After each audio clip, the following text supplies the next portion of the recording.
What is up, everybody? Welcome to the Invasion Nation Evening Show. You know, that show. Hello. Chad, good evening. Rich, Matt, good evening. Penny LaRue, Ruger, Ice Cube, good evening. USNC, Boss Lady, Trucker Chad, good evening, everybody. Good to see you. I've been home for about 45 minutes. So, other than that, what is shaking? Uh, let's see here. Do. Good to be here. Thank you. Thank you. Junebug. Hello, Shelly Bean. Good evening. Good to see you. Yeah. Just so you know, our commander in chief is a fucking genius. Okay, I don't know if you guys have seen what went down. So basically, Donald Trump released a tweet that said, if you don't like it, go back to your own country, or maybe you should. Actually, it said you should go back to your own country, fix the problems there, and then come back and tell us how you did it. Okay. So, but this sparked this big thing, the squad, okay, as we watched last night in the video. But here's what people didn't see. Here's what's not making the news.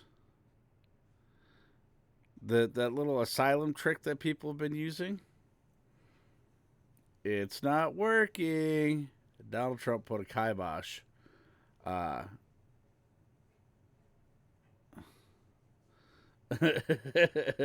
yeah. Uh, there's a little kibosh in the whole asylum system right now. People coming here, you basically have to go to another country first, and then you get analyzed by them. So basically, the people quote unquote seeking asylum will have to do the same thing. Will have to do the same thing that they had to do, that refugees have to go through.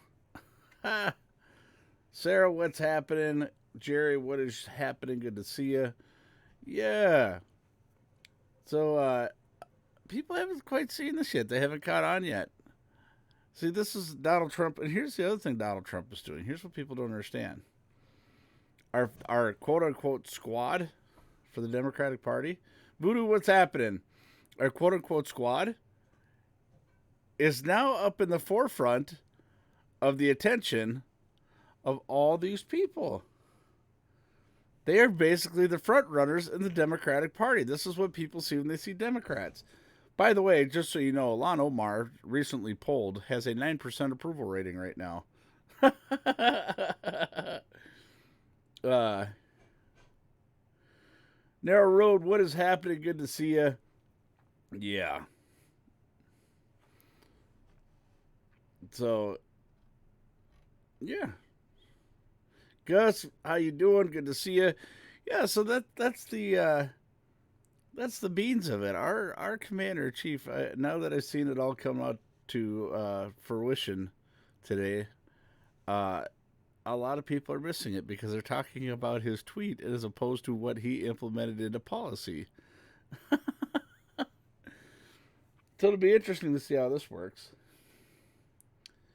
You know, the thing is the Democratic Party was trying to keep people like Ilhan Omar and AOC out of the limelight because they had been catching a lot of it. A lot of it. Okay. And the thing is they're just absolutely ignorant. I mean, they disrespect veterans, they disrespect former officers, uh, Homeland Security experts, they disrespect everybody.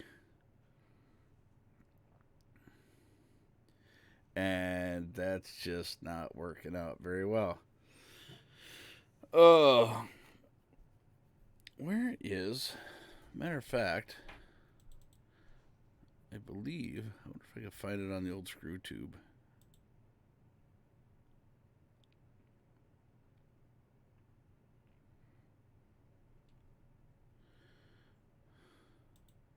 This hearing today. Hill. Here, Miss Ingram usually does a pretty good job with this. Army vet, what is shaking?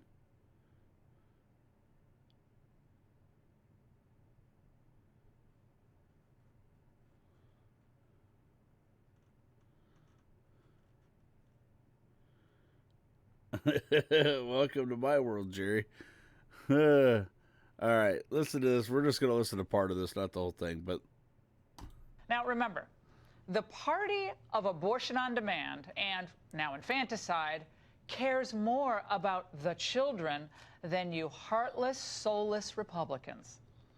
Do you not care? Is it because these children don't look like children that are around you?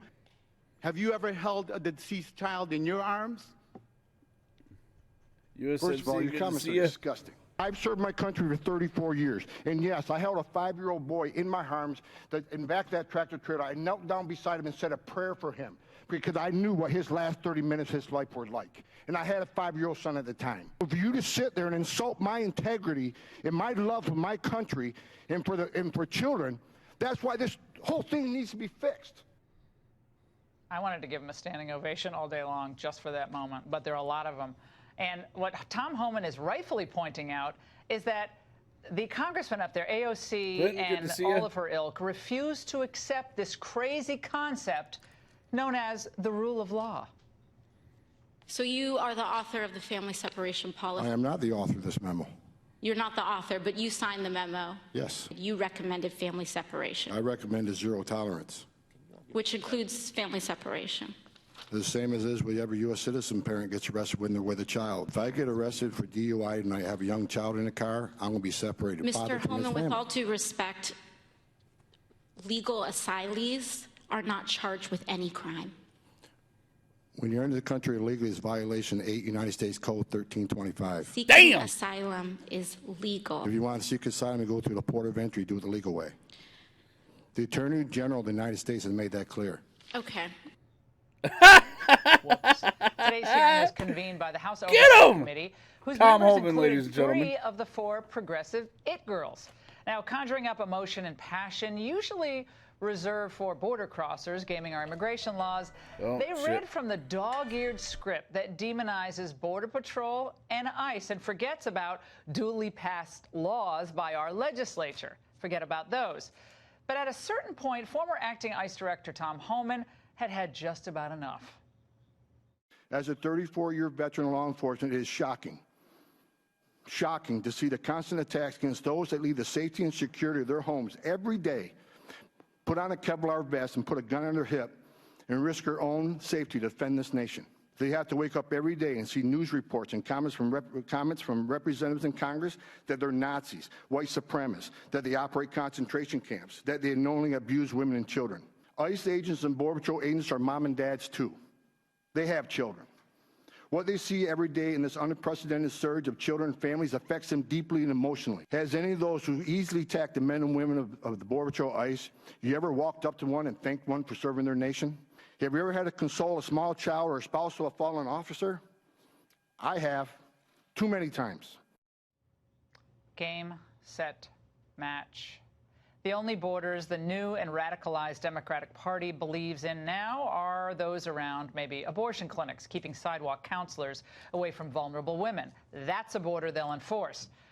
But when have the Democrats ever expressed a smidge, even a little bit of empathy toward the thousands of victims of crimes or DUIs committed by illegal immigrants, such as Corey Cottrell, who last month was killed when an illegal who had been ordered deported drove drunk and ran him over.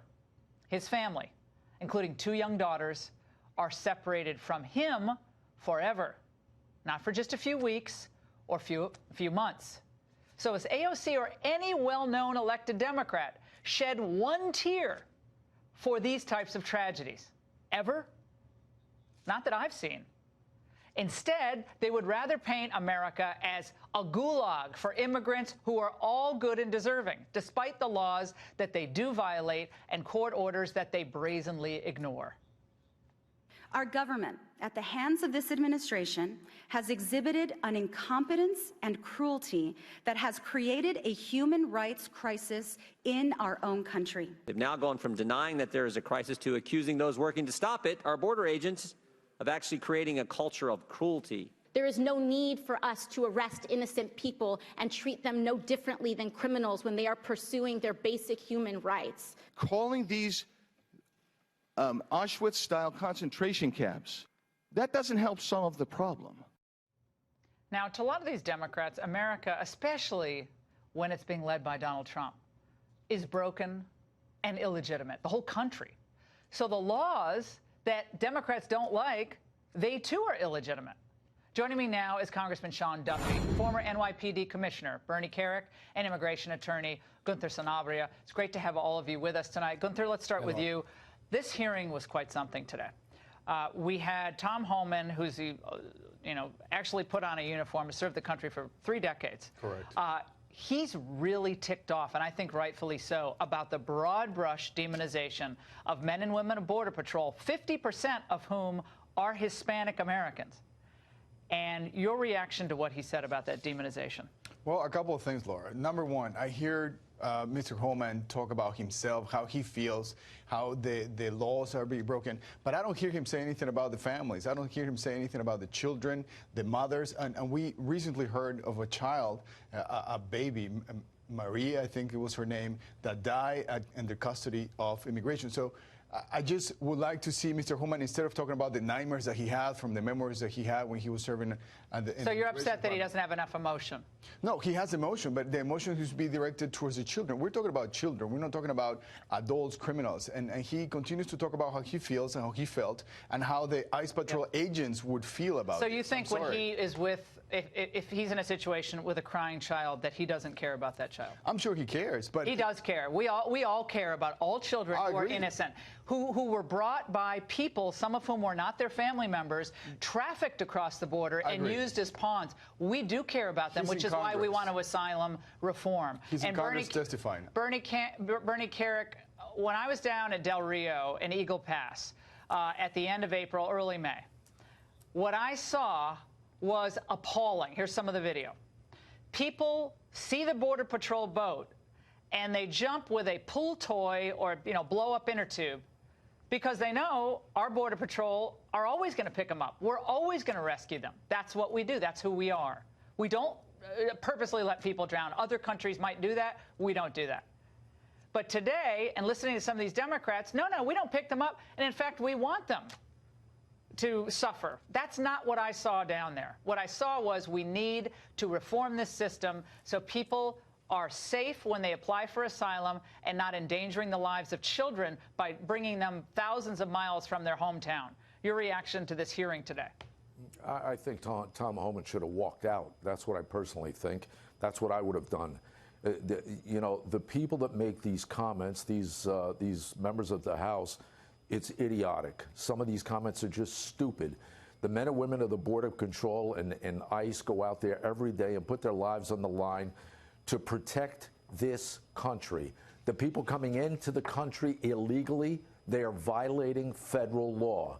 If you don't want those kids separated from their families, if you don't want those kids taken away, then don't come into the country illegally. And if it's all about asylum, apply for asylum appropriately within the guidelines of the law. Don't try to break the law and come into the country and then complain because of the outcome of what happens next.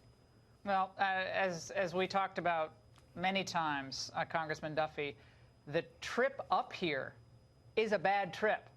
People are sleeping in fields, on cement, on benches, on floors. Occasionally, someone will take them in and they'll sleep on a mat somewhere. But it's not like we're staying at the Ritz on the way up from Central America. That's not how it works. Exactly. Some are in trucks and buses. So the idea that they come to the United States and it's all terrible, it's ridiculous. And it's bad, it's overcrowded, but come on, the asylum reform has to happen because a lot of them do cross, Congressman Duffy, and when they cross, they are technically following the law, are they not? So what Bernie just said is, it's not quite right because as Gunther said, they are pursuing the legal process. The legal process is screwed Sorry, up. y'all. That was my youngin on the phone. They should apply for asylum in the first safe country they get to, which is Mexico. And you know what burns my backside? I mean, I hear Gunther or Alexandria Ocasio-Cortez or Democrats, shed tears for what's happening inside of our detention centers, which, by the way, we should improve them. But you're right. They came across the desert with Mexican drug cartels. I would love to have Gunther and Alexandria Ocasio-Cortez shed a tear for the angel moms who will never hug their loved ones any longer, or the little girls or women who are raped on the way across the Mexican desert by drug cartels, or Officer Singh who lost his life on Christmas Day, who was murdered by an illegal immigrant, or Leonardo Gonzalez, who had his throat slit in the Mexican desert by the drug cartel, and his 10-year-old son faked dead and was found hugging his dad in the desert. When you shed tear for those people and say, let's fix the problem, close the loopholes, and if you're not going to close the loopholes, Democrats, at least vote to spend the $4.6 billion to the Border Patrol so they can take care of the people that are in the detention centers. But when Cortez doesn't vote for the money and then cries about it, give me a break. This is absolute insanity. It's a huge joke. Yeah, Gunther, quickly, then we got to bring everyone to the big protest tonight. We got interesting report that we got to get to. I just don't understand how Congressman Duffy can say that they come through a safe country that is Mexico and they stay in Mexico. I would like to see Congressman Duffy come through the border and stay in Mexico and start coming to the United States. This is a country that protects refugees, that protects those who cannot protect themselves. Mr. Duffy, you cannot compare the United States with Mexico as a safe country. That's just not right. Well, I think we've said Mexico is a safe place. Where if you're going to get murdered or hurt in Guatemala or El Salvador, when you make it to Mexico, you can claim asylum there. Mexico is not the answer, sir. I would not stay in Mexico if I can come to the United States. You make my point. You make my point. It's a dangerous journey. So don't sit and say it's so horrific in a detention center where you get a blanket and a mat and 3 squares a day when they were coming across the desert with drug cartels, sleeping on the sand. What's happening? We got to bring everybody to what's happening tonight. There are protests all across the country, immigration protests, and we sent Fox's. Who gives a shit? So basically, your quote unquote squad. It's basically opened the window wide open for people like Donald Trump to start pushing some policy through. And it is happening. It is happening. And here's the thing. Donald Trump is throwing them so far off the trail. Midnight, what is happening? So, Donald Trump's throwing them so far off the fucking trail, they don't know what's up. They're worried about a goddamn tweet, and he's passing asylum. He's passing asylum statutes.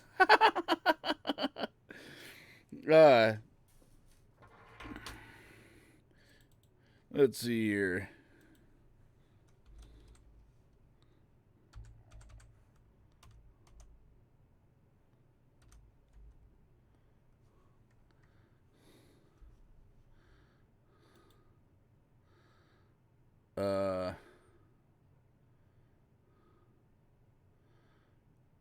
Oh, look at there. The ACLU already fixing to sue him.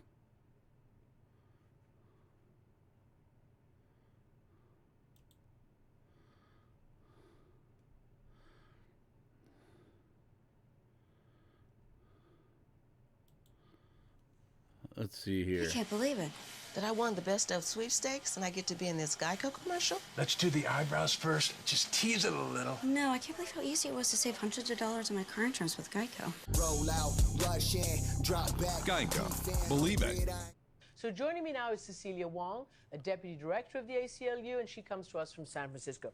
So can we first, Cecilia, welcome to the program, take that constitutional point that Chris Kobach was making, that it is not unusual in advanced democracies, including the United Kingdom, to ask a citizenship question in order to vote and for other administrative reasons. Well, Christiane, on this subject, the Supreme Court of the United States has spoken, and they ruled against President Trump's. They did not rule against. Hold on, stop. We're not gonna quit watching that because it's already bullshit. All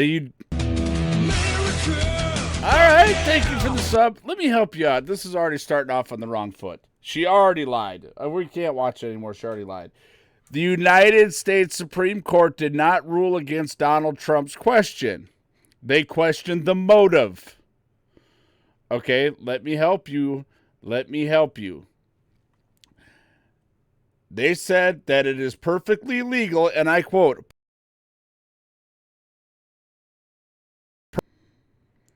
"It is perfectly legal to ask this question on the United States Census. They want to know the motive behind it." Jody, good evening. Good to see you. Yeah, they want to know. They want to know the motive behind it. Why is he asking the question? It shouldn't be. That shouldn't even be the issue. So what did Donald Trump do? He filed an executive order. They upheld his travel ban. You think they're not going to uphold his for the next census? I mean, by 2024, you're probably going to see it on there. But what does he do? He says, okay, hey, listen, I'm going to file an executive order. Every federal government agency, will be forced to turn in their reports. We want to know who you're sending money to and why. And the Census Bureau says, yeah, we can get all the information off of that. We can get over 90% of the information we need off of that.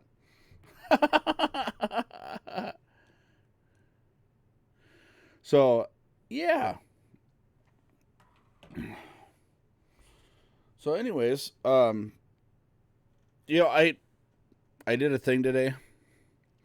Now, as y'all know, I went to AT&T. I went to see Mark at AT&T on Saturday. By the way, if you're thinking about going to AT&T, just go.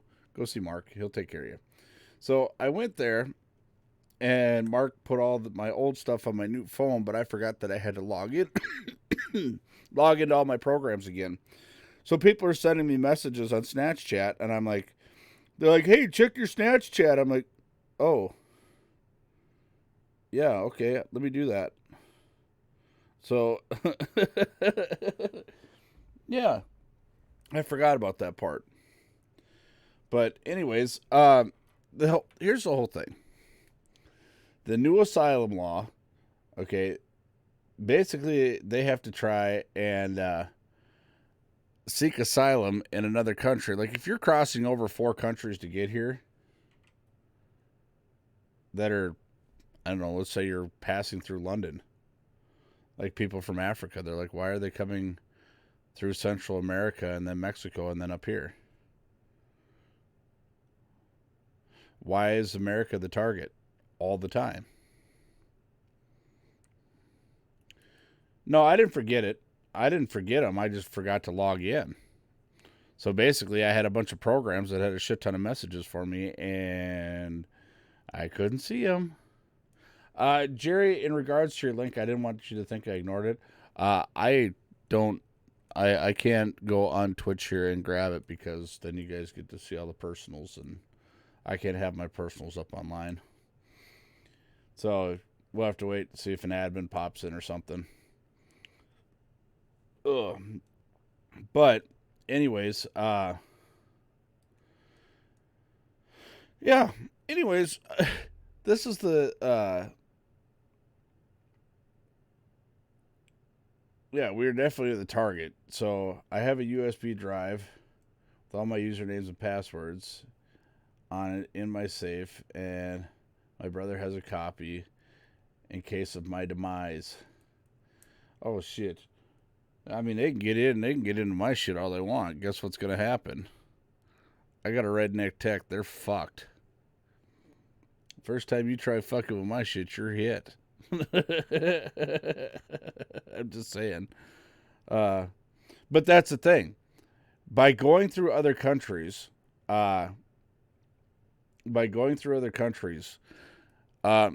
we then get better detail who they are.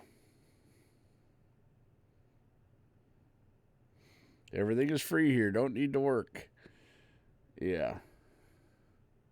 What do you mean, Swanee? You don't want to see my personals? Good evening, by the way. You don't want to see my personals? I want to be able to tweet from the grave.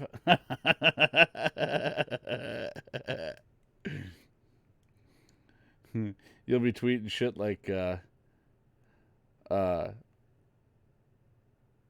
Trump knew how to run this country. Why can't anybody else? That's what I'm going to have. When I win the Powerball and I become a multimillionaire, Ruger wife, hello, good to see you.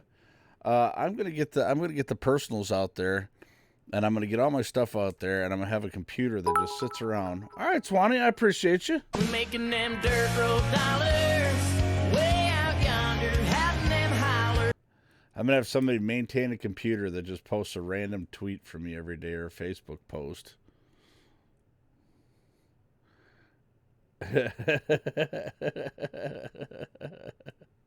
That's what's gonna happen. So, yeah. Anyways, so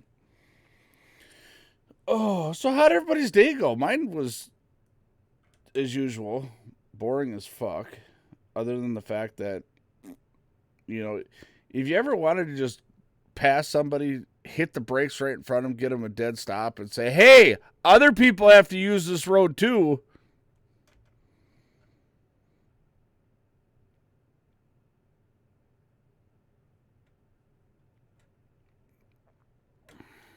Crappy. Playboy, you ugly motherfucker.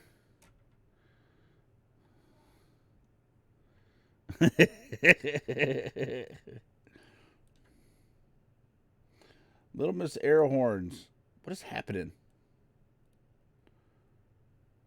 So, anyways. Don't worry, guys. I know Playboy. We've been friends for over 20 years. It's okay, I swear.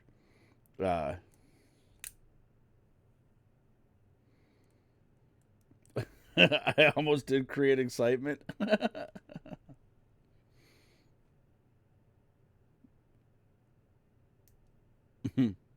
Making herself a salad.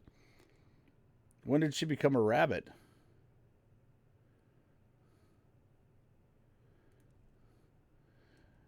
You know those laugh soundtracks and shows? Replace them all with redneck laughs. How about this one?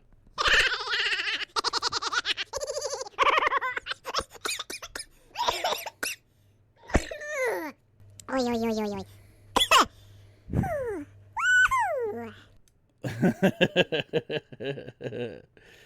Yeah, so here's the thing. All right. When driving down the road, like, there's a few things that irritate me. Like, people will pull out in front of you and refuse to step on the gas. Especially when you're the last car in the line.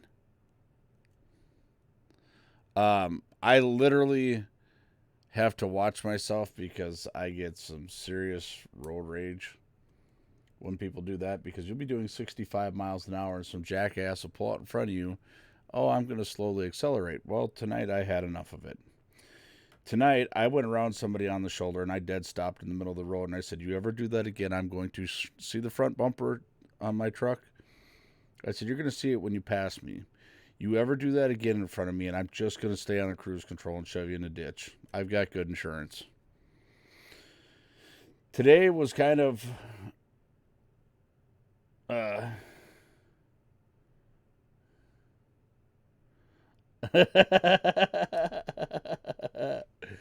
Yeah, man. I have to watch it when I say that stuff because apparently YouTube will demonetize me for that shit.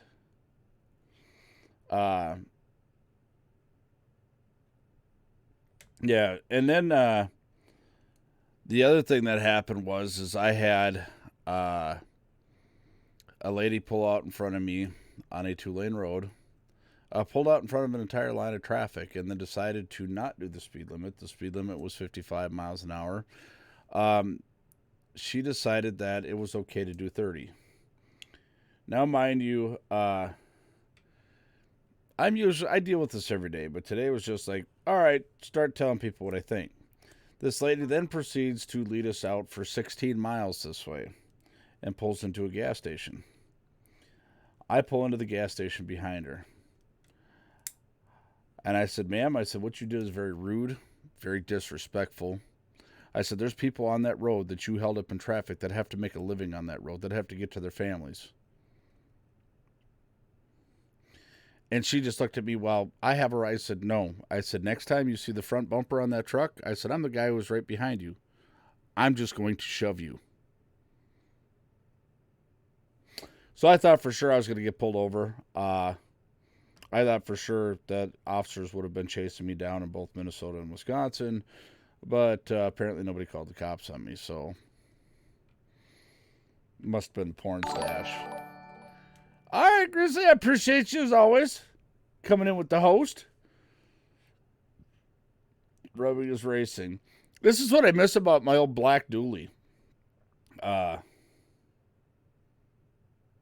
Damn.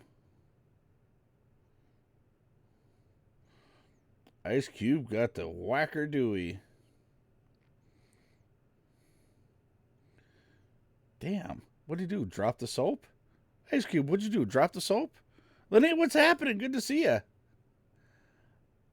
Yeah, here's the thing. I miss my old black dually because this thing was a rusted out hunk of shit that had a really good motor in it. I mean, it had a really good motor in it. And she was diesel, so when I got on her, she was solid black. So when you see me get on that son of a bitch, boy, what the hell? I think Ice Cube dropped the soap. Are you trying to make like proper sentences or something? You must have a dot or something in there. I don't know what it is that's picking up on you. That's what it is. It's because you're from fucking Arkansas.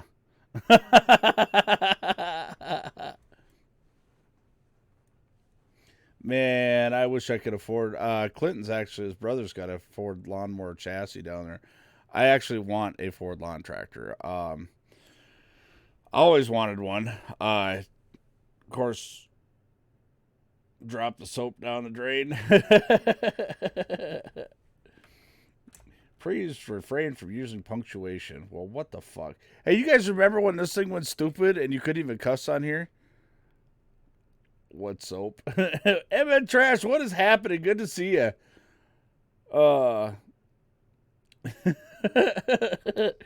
So, yeah, today was Redneck's I got time, so let's chase everybody down that pisses me off day.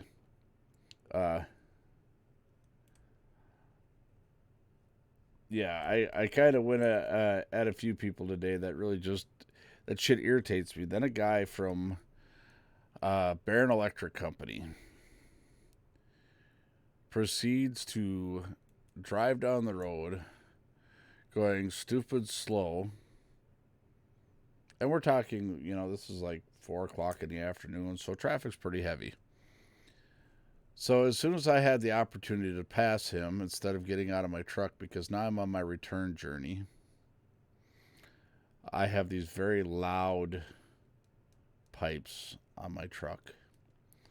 So I just proceeded to let them ride with the overdrive turned off right at the window of his truck. And I don't care how high you have your window rolled up, you are going to hear me. You are going to feel my truck next to you. And it was great.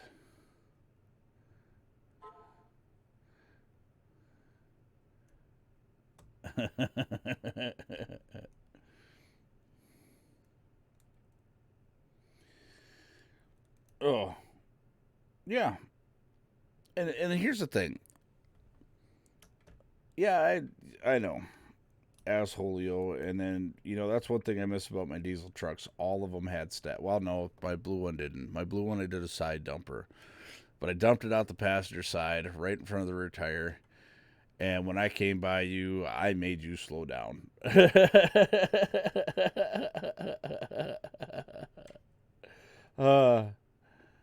Oh, yeah. I mean, it takes a lot to get me...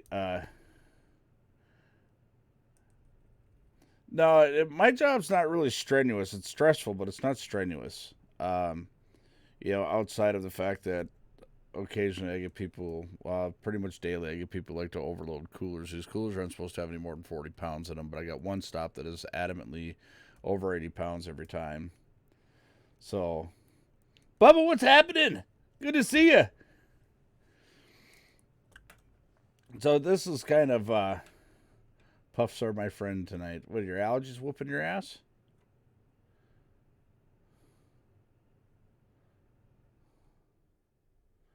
The flies are biting hard. Oh man, listen, they were whipping my ass.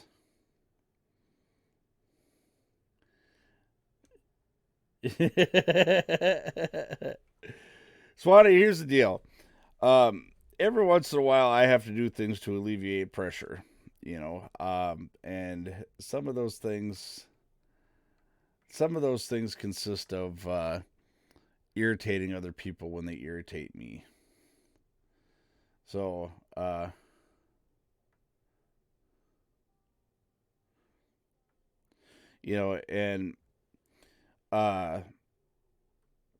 even as a truck driver, I was not immune to shoving people off the road. And sometimes I like to think my truck is a semi-truck. I really do. Yeah, and the thing is it's just like today is like my short day. Today I'm minus a couple of stops, and it's usually light loads, and it's like, all right, so today I can usually fly, but it never fails. Every fucking Tuesday, some jackwagon or a series of jackwagons, like coming out of St. Cloud, going out on 23, when you're going east out of St. Cloud. What happens? Come out of the stoplight, and every slow motherfucker's got to be in the left-hand lane. So this old farmer riding alongside a semi who's trying to accelerate, and every time the semi would start going faster, he started going faster. Well, finally the guy got in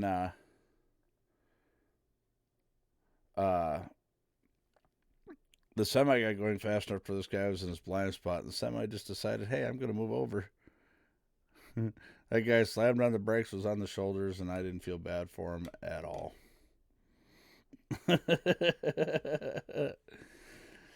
Oh, yeah. One of these days, I'm going to be able to put an air compressor in my truck with a big old set of train horns. More storms coming tomorrow.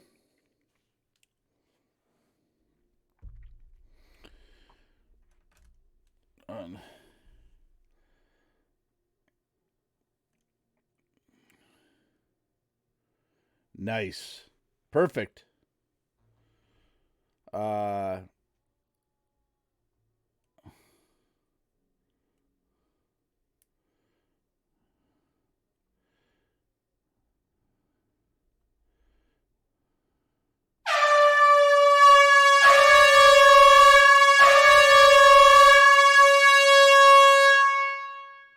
Wow, boss lady, really? Wow.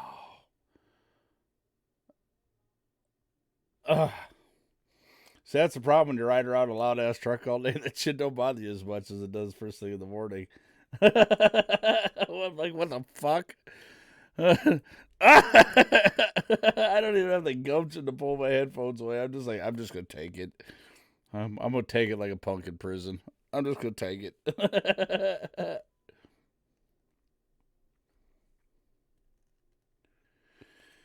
Perfect.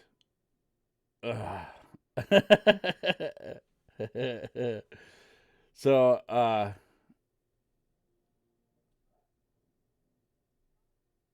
baller top fan in the house. Got the...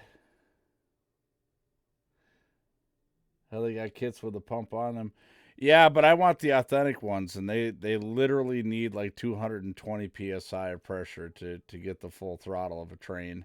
I think it's 220 psi. So, yeah, definitely on a mission to get that set up. Maybe I'll do that when I rebuild. I'm going to rebuild the turd. I'm going to set that truck all the way up. That one is going to take some time. We're going to bring that one back to its original prestige. So, yeah. I think we're going to big block it. Who the fuck needs fuel economy? I mean, as long as it's not getting gallons to the mile, it still gets miles to the gallon. We're okay, right? At least 2. That truck needs a lot of work, though. I can tell you that. Anthony, what is up? Good to see you, brother. How you doing? Ugh. So, I got into a conversation with a guy, and he was talking about watching the local news, how the local news is better than CNN or Fox or any of those guys. I said, oh, yeah, really? I said, why is that? He says, well, because they're local. They're more trustworthy. I said, oh, okay. I said, how's your weather guy do? How often's he right? He's like, almost never. I said, then why would you believe the rest of the shit that anybody else in the channel's got to say? And he just looked at me. He says, no shit. He says, that's pretty fucking good. He says, I never thought of it that way.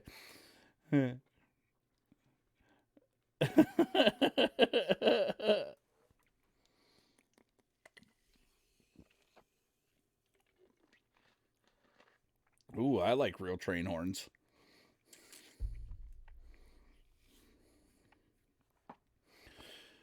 Oh.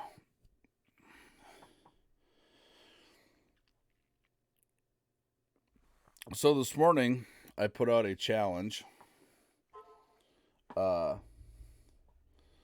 I legitimately put out a challenge concerning the state of my trip to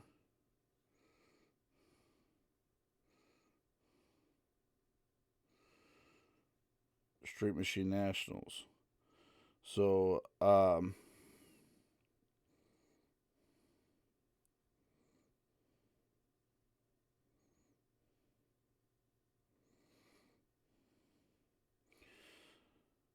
me put it out there. I'm trying to figure out how to do this shit, so you guys are just going to have to work with me. If you don't like it, piss off. How's that grab you? I think I did it right. There it is. All right, you ready for this? Are you ready? Just so you guys can see what's going on.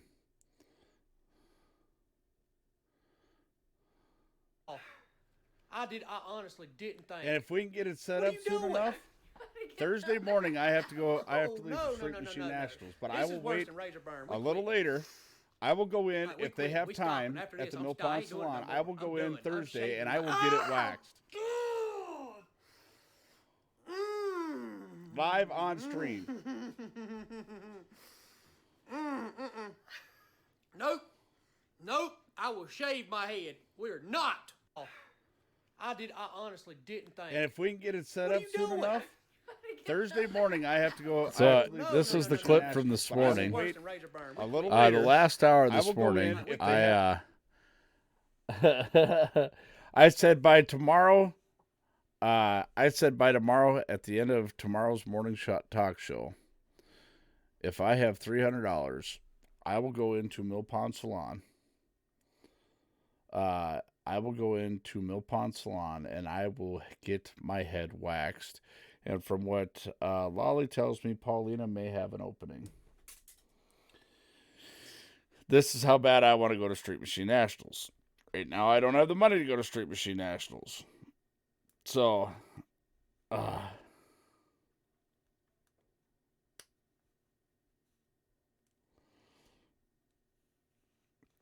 yeah, Mill Pond Salon, definitely one of our sponsors here. Why do I keep dropping shit? Like, literally, I have like 9 pens on the floor because I keep dropping them. I have shit all over on the floor down here, actually. Little odds and ends shit, because usually I get up off this computer and I'm like, hurry up and run. And like, run to bed. I need to get down here because I got the screws, because my keyboard's actually supposed to be down here. And, yeah.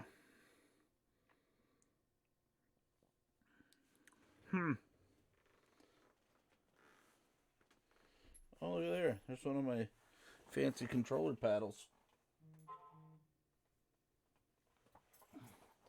What? Quit yelling at me.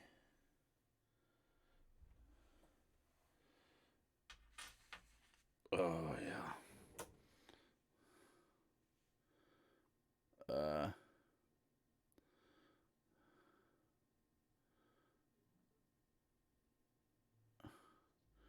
Oh, yeah. Here's the thing.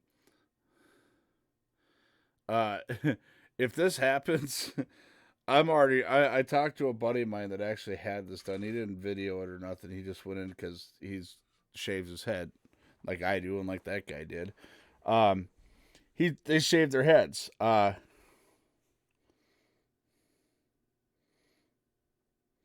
And basically, listen, I think over the head, I think I would take the nutsack over the head. I really do. But from what I understand, the head is one of the most horrific spots to have waxed ever. And I talked to a guy who gets a lot of shit waxed. So, yeah.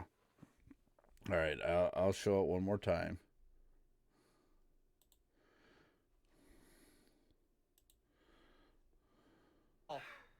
I honestly didn't think. And if we can get it set up soon enough, Thursday morning I have to go. I have to leave the Street Machine Nationals, but I will wait a little later. I will go in if they have time at the Mill Pond Salon. I will go in Thursday and I will get it waxed live on stream. Nope.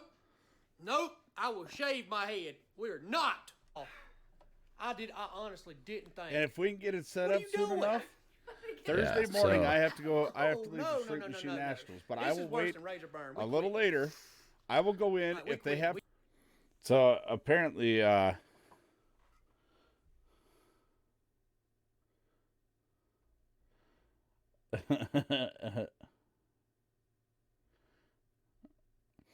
don't know. I just put it out there for my head. If the money is raised for the waxing from the chin down, yeah, that's a whole different story. Because I had a feeling like I've had the hair when I had longer hair. I've had the hair ripped out of the back of my neck and out of the back of my head right in here. Fuck, that is painful. So, oh yeah, we should look up the video. I forgot about that.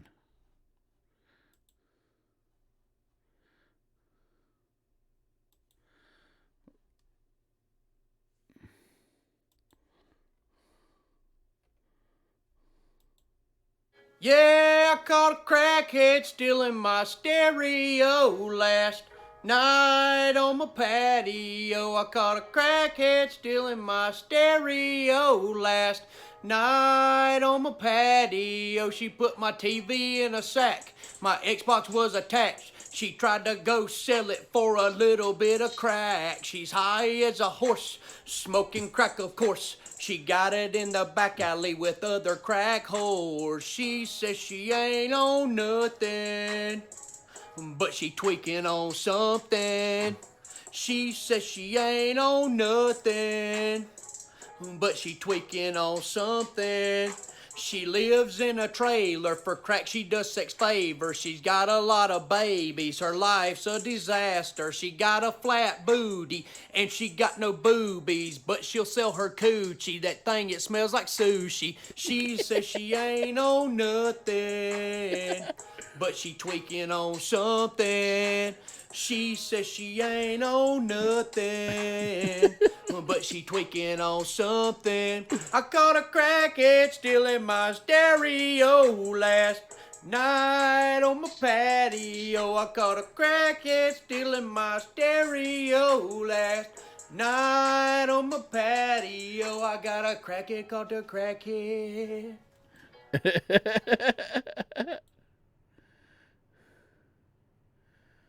Oh man, his name is Ginger Billy. Just so you guys know.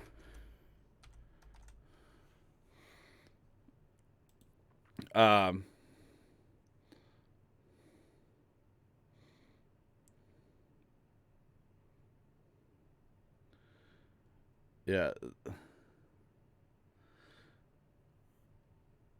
Here's this As one. y'all can tell, I am a smooth feller. I shave everything on my body. But here recently, every time I shave my head, I get really, really bad razor burn. So my wife came up with a really good idea and she said, hey, why don't we wax your head? Now this is the first time I have ever waxed anything on my body. So, here we go. It's gonna be great. All right, y'all, here it goes. It's gonna start with the back. I ain't gonna lie to you, I'm instantly regretting this. Just the wax on the stick is already pulling my hair. Dude, you gotta be where I can see you.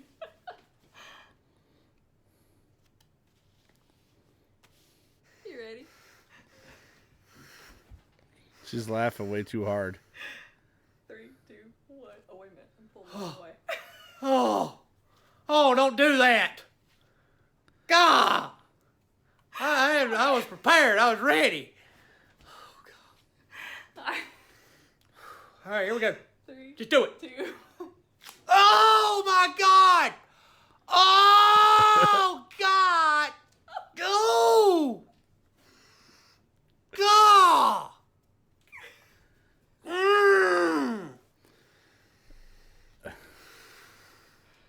This was a horrible idea. That hurt. Did it even get it? Half of it. Did it work? I got like half of it. Y'all, I honestly didn't think. What are you doing? I'm trying to get the other half. Oh, no. This is worse than razor burn. We quitting. Like, we quitting. We stopping. After this, I ain't doing it no more. I'm done. I'm shaving my... Oh, God. Damn it, man. It gives me the willies every time I hear that shit. Nope. I will shave my head. We're not. Oh, God. Oh, I really thought this was going to go a lot smoother. I mean, it's really smooth. I mean, you're bleeding a little bit. I'm shaving that out. I will deal with razor burn. We are not. This is the best. That hurt. I bet you're bleeding. God. Y'all, that's my head hair. Look, that is the hair off my head. No wonder I've never seen a video of anybody doing this. It hurts. God. Look at them little black things right there. That's the root. That's the root. Look. For any of y'all fellers out there saying, oh, he's being a pudding, try it. I guarantee you, after B2 one Grass, what's snap, happening? you done. There's no way any man out there could wax his whole head. If you do, I will bow down to you and call you the king. Let me just say, after that epic fail of trying to wax my head, I ain't going nowhere near my undercarriage with that wax. God bless y'all. I love you.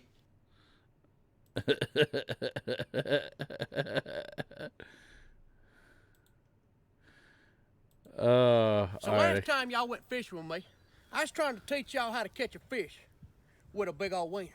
Because fish love big wieners.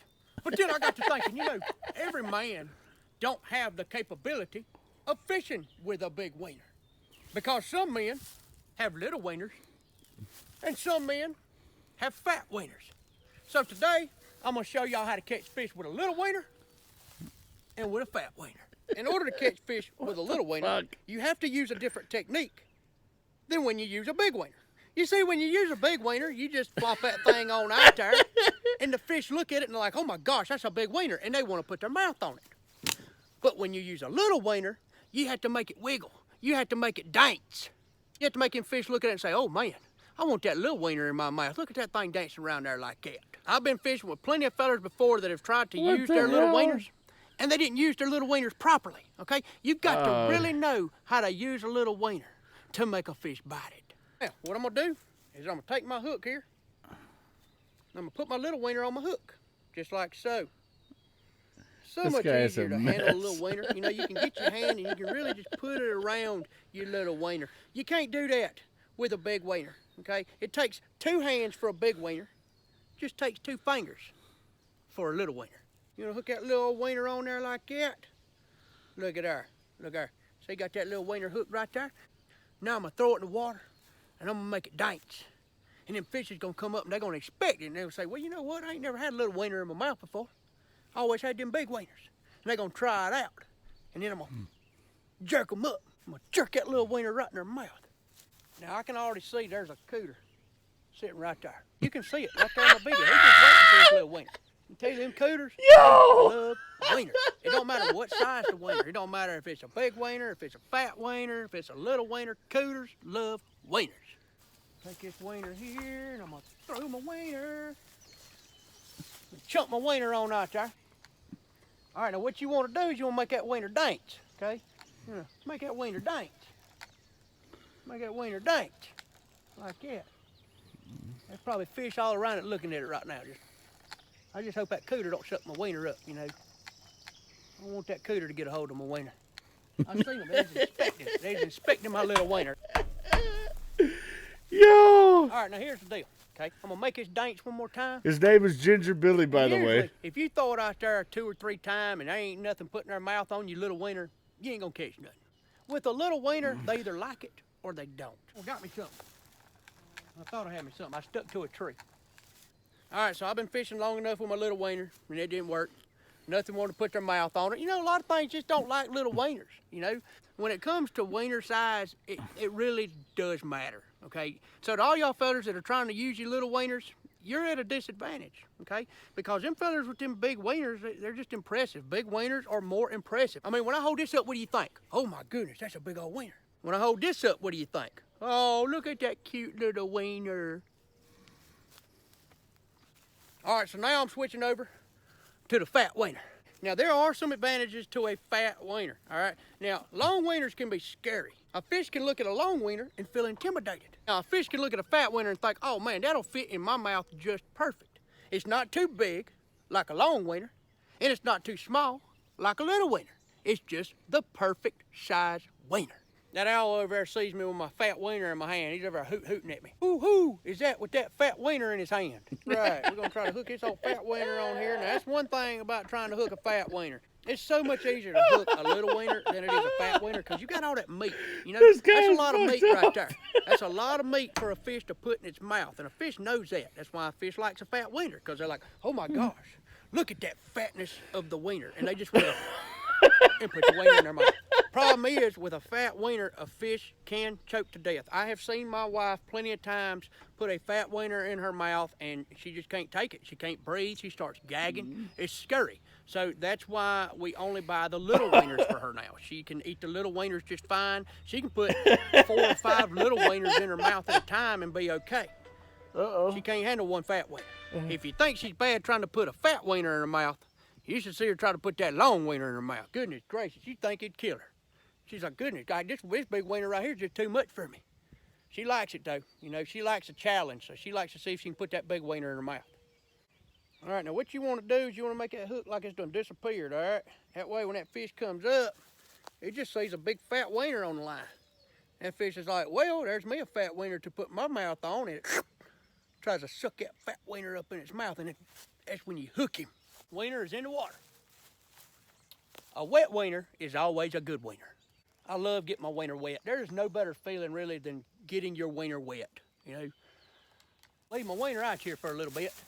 Let these fish check it out. You know, the fish is gonna have to look at it for a minute and test it out. They might wanna nibble at the tip of it. They might wanna lick the shaft of the wiener, you know. So I'm gonna leave it in there and I'm gonna let them try it out a little bit. Nibble on it. Then I'll shake the wiener a little and let them see that this wiener is lively. Well, I don't know if y'all heard that or not, but that was some thundering. I guess God don't want me to be fishing with my wiener today. I guess I need to put my wieners up and head on home. So I guess my wieners just ain't been catching much out here on the pond, you know. I catch a lot of stuff on my wieners, just ain't catching no fish. Next time we have to try something else, God bless y'all, America, I love you. Thank you for wiener fishing with me.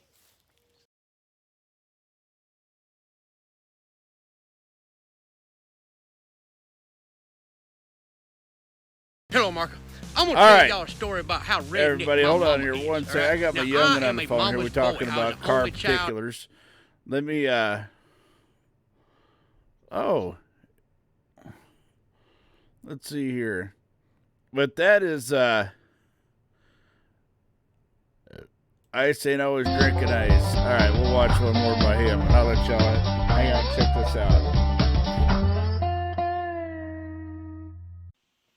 Well, hello there, Marco. So, I was at Walmart earlier today, and got my groceries and stuff. I come outside, I'm walking to my car, and this feller, he walks up to me, and he sticks his hand out. I thought he was going to shake my hand. And he says, "Here, man, here's that ice you wanted." And he hands me this bag. And I was like, well, I got plenty of ice in my freezer, but, this looks like some kind of new manufactured stuff, maybe to keep my drink colder longer or something. So I figured I'd take it home and try it, you know what I'm saying? Put it in my sweet tea, see how cold it gets, all right? So that's what I'm going to do. I'm going to try it and let y'all know if it's anything special. Maybe we can get the brand name of this stuff and help these people market it or something, you know what I'm saying? All right, there we are. Okay, so I got this specialized stuff that fella gave me. Figure I'll try it out and see if maybe it makes my drink colder, okay? Give me a cup. Tennessee balls, baby. That's right. All right.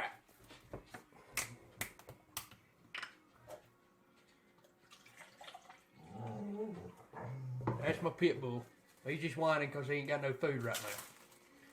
All right, let's see how cold this stuff makes my drink. I don't know how much he's supposed to put. I'm going to put it all. Whatever.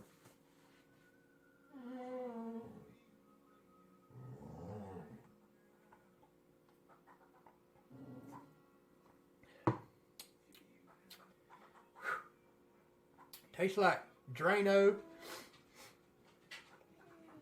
and some other bad stuff. I don't know how in the world this is supposed to keep my drink cold. Whew. Don't mind him. Don't mind him. He's just a little cranky. Oh, boy. All right. We're going to give this a minute here.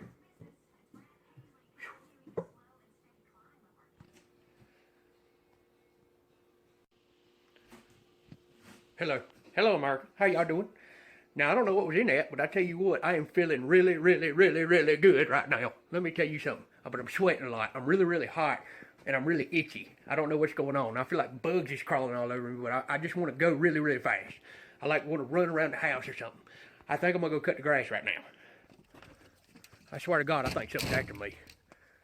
I think there's something after My me. youngin is fixing his, God, something ain't right. his uncle's I'm sweating. truck, I'm like so. 159 degrees. I'm hot. I'm scared at the same time, but I'm happy too. Something's wrong with me, but I feel good and my heart's racing. But at the same time, I just want to climb this tree right here, and then I want to go cut the grass, and I want to clean the house, and I want to vacuum, and I want to do all that at one time. Y'all heard that? Did y'all hear that? Something's in them bushes. Oh my God! I hear sirens. I hear sirens. They're coming after me. I don't know what was in that, man. I tell you what, that's some high-powered ice. I think I know why they sell that stuff now. My goodness. I don't know what I'm doing. I'm just walking all over the yard. Dang, boy, let me tell you something. We're going to sell some more people that ice. Screw that ice in the freezer, man. This stuff's a real deal, baby. You know what I'm saying? Whoo, boy. I'm going to have to go find that fella in the Walmart parking lot again. Whew, man, I feel good. I tell you what. Oh, God. Now I don't feel so good. Oh, I'm itching again. Oh, and I feel like there's a bug crawling all over me. Oh, but now I feel real good again. Oh, my goodness. Oh, boy. All right, America. I'm going to find some of that ice, and we're going to share it, and we're going to have us some fun, all right? God bless you, America. Have a good day.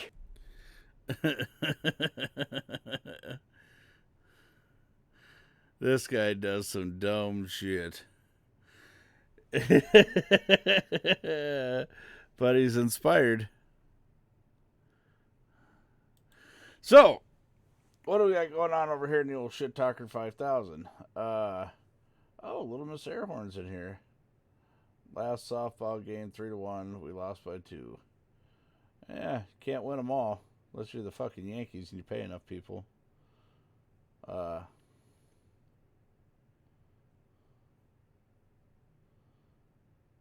Nice. Little Miss Slugger herself out there.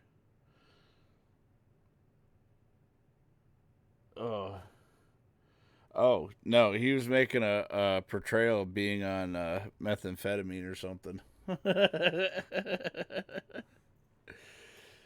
So,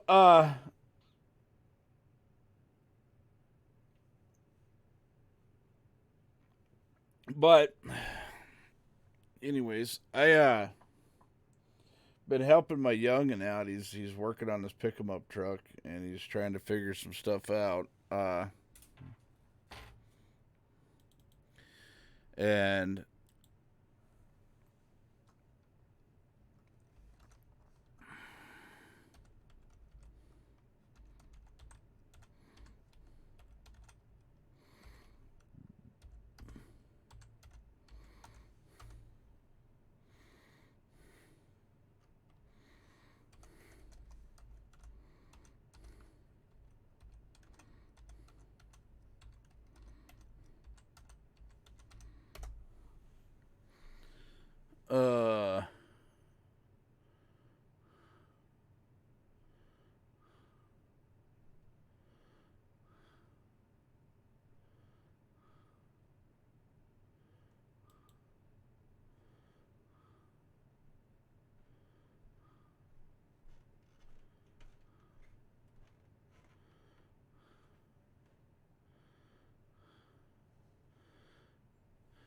you know what?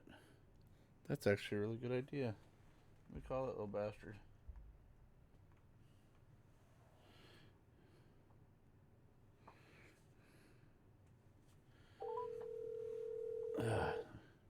Youngins.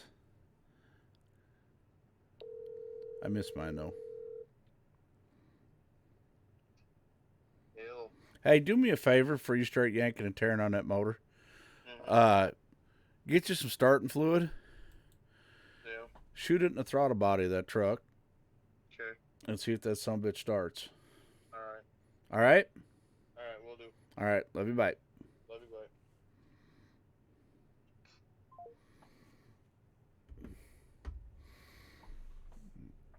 bye. So, yeah.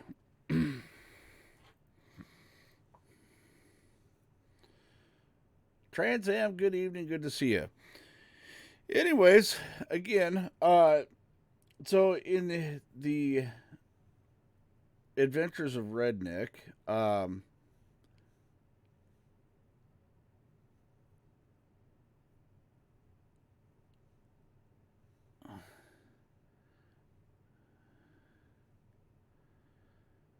man, listen. My youngins finally starting to catch on to what adulthood is. He's starting to put his shit together. He's doing good. He's working, doing the stuff he's got to get to do. So, North Dakota born, good to see you. Yeah.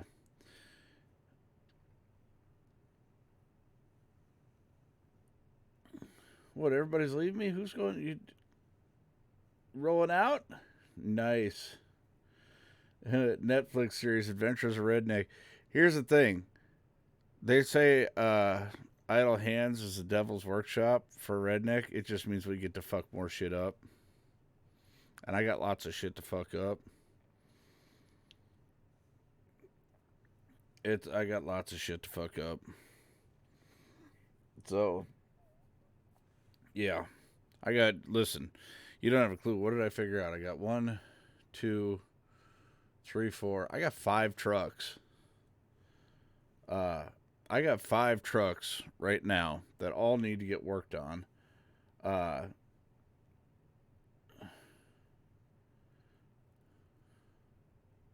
That's about it. I literally, Red Hawks baseball. I think I'm supposed to be rooting for the Stingers around here.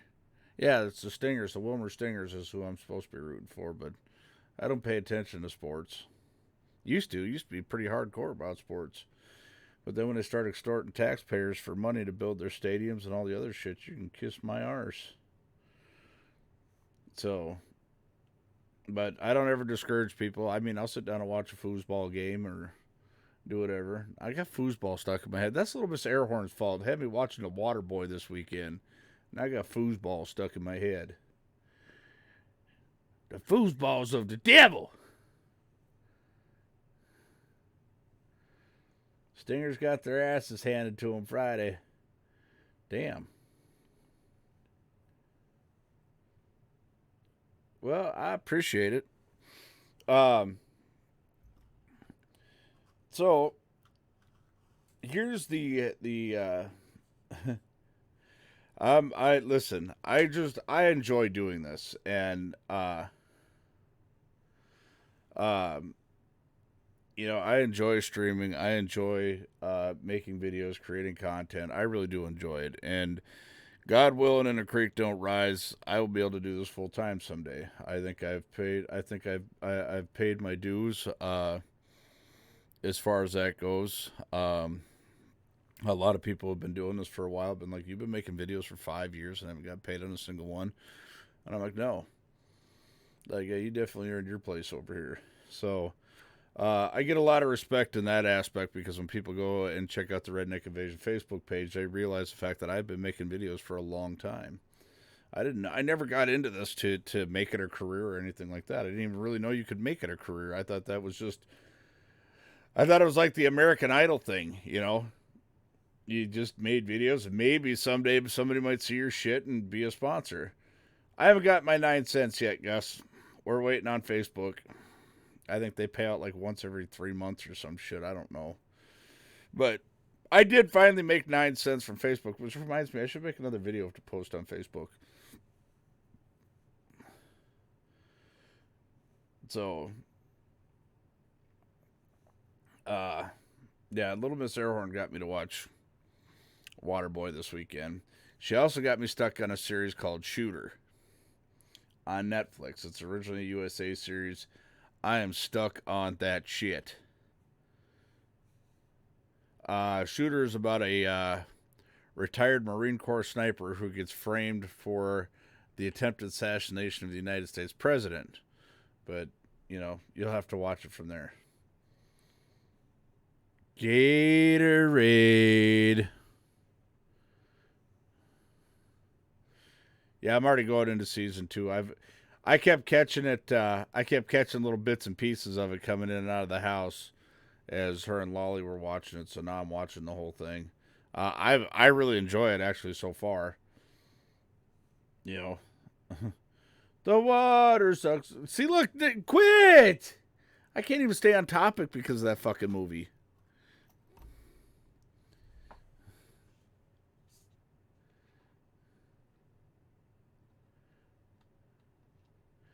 She's pissed we were watching you and not starting season 3.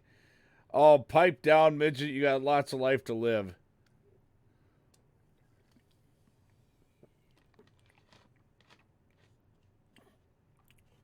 Although I did not bless her with a waterbed. So, and one of the other things is now is the other thing I catch myself saying to people is like, slap hands! Slap hands!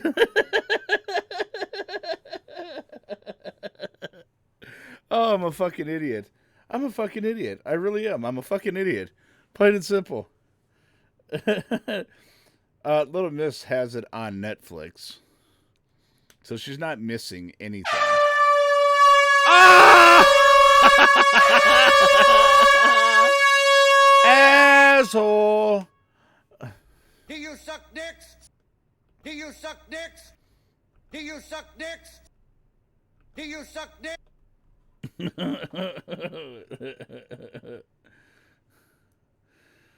Oh. She's the devil. Oh. I don't know why, but that was just resonating in my ears all of a sudden. I mean, it. Oh, yeah.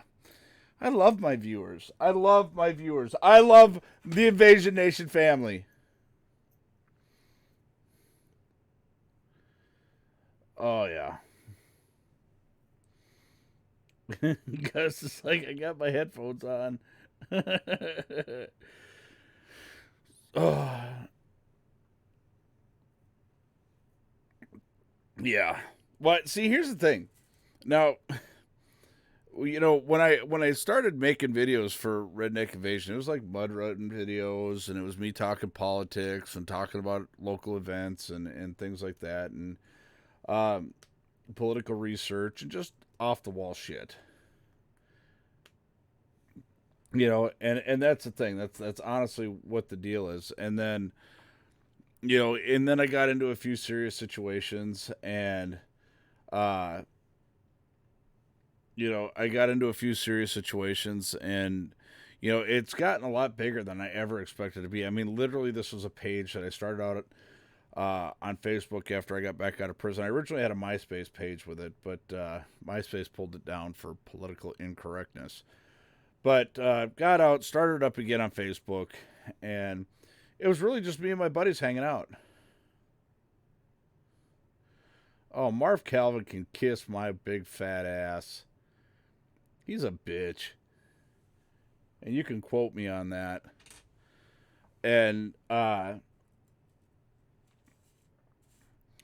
you know, the thing is the thing is I started doing it, and the reason Marv Calvin thinks I'm full of shit is because his pockets are lined with Deb Shriver's money. Everybody knows that.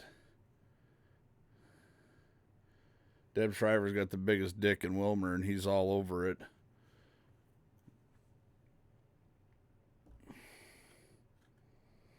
Let's not fix the roads in Wilmer. Let's not fix the fucking roads that have been dilapidated for how many years. Let's not fix those.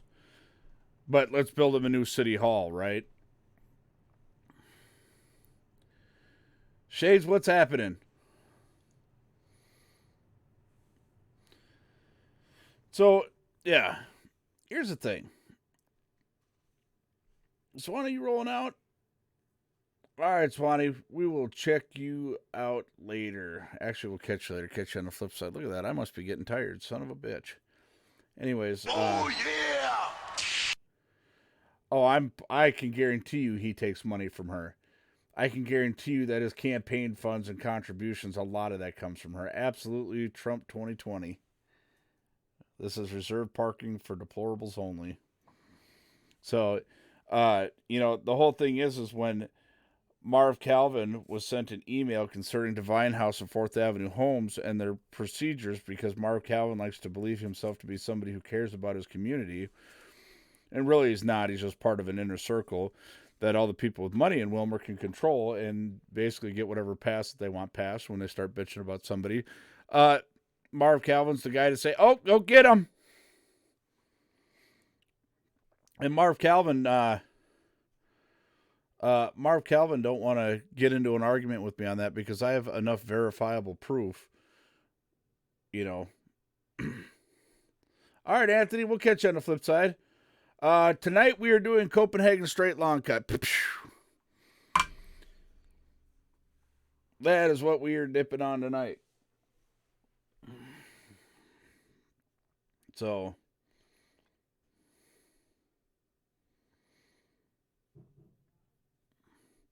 I appreciate it, Swanee. All right, boss lady, thank you very much. We're making them dirt road dollars way out yonder, having them holler. Oh, look at there. We even got our cup back. All right, Swanee, come on in with it then. We're making them dirt road dollars way out yonder, having them holler. Well, that's the problem. When you've let so many people line your fucking pocket, and you have to take orders from all of them, it gets tiring after a while. Maybe Marv should come talk to me. It'd be a good thing if Marv come talk to me. That way I can expose everybody's bullshit. So that way everybody doesn't think I'm fucking delusional. Thanks, Chad. I appreciate it. We're making them dirt road dollars way out yonder, having them holler. Here's the thing. I want people to understand something. I don't hate the fact that Deb Shriver is in business. I don't hate the fact that she has made millions of dollars in business. What I hate is the fact of how she cares for these fucking residents, how she employs people, how she treats her employees. That's what I hate. I hate the fact that she chooses to take vulnerable adults and warehouse them. That's the part that pisses me off. Thank you, Jerry. Making them dirt road dollars, way out yonder, having them holler. And the fact that people like West Central Tribune, Mark Calvin, and everybody in city council who then in turn turn a blind eye to this bullshit. That's the stuff that pisses me off. Stand up, grow a set of fucking balls, man. Be a fucking mayor. This shit's going on in your town. Jody, thank you. Making them dirt road dollars, way out yonder, having them holler. Boss lady, thank you. Making them dirt road dollars, way out yonder, having them holler. Politicians that are honest never talk to real blue-collar people. Here's the thing. I've only been in this area for a little over 6 years. I lived in Wilmer for 2 of those years. I've never seen such a blatant disrespect to the working class in Wilmer than when I lived in Wilmer. Ruger wife, thank you very much. Making them dirt road dollars, way out yonder, having them holler. Army vet, thank you. Making them dirt road dollars, way out yonder, having them holler.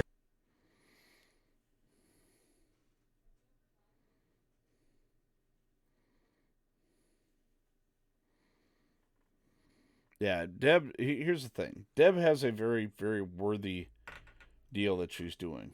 In a time when this state needs people to care for vulnerable adults, she has the opportunity to be a pillar. J. Joe, thank you very much. Damn. All right, coming with them 119 biddies in. Making them dirt road dollars, Filling the cup. out yonder, having them holler. Deb has the opportunity to be a shining light. She's got plenty of money.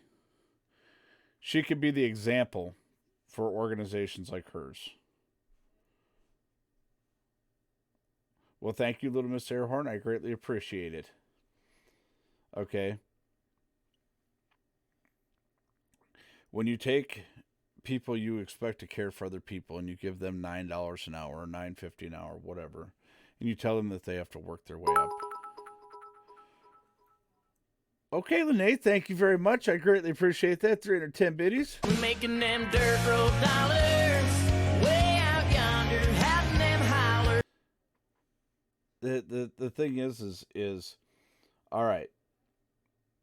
You make a shit ton of money. You're entrusted to take care of these people, not just supply the basics.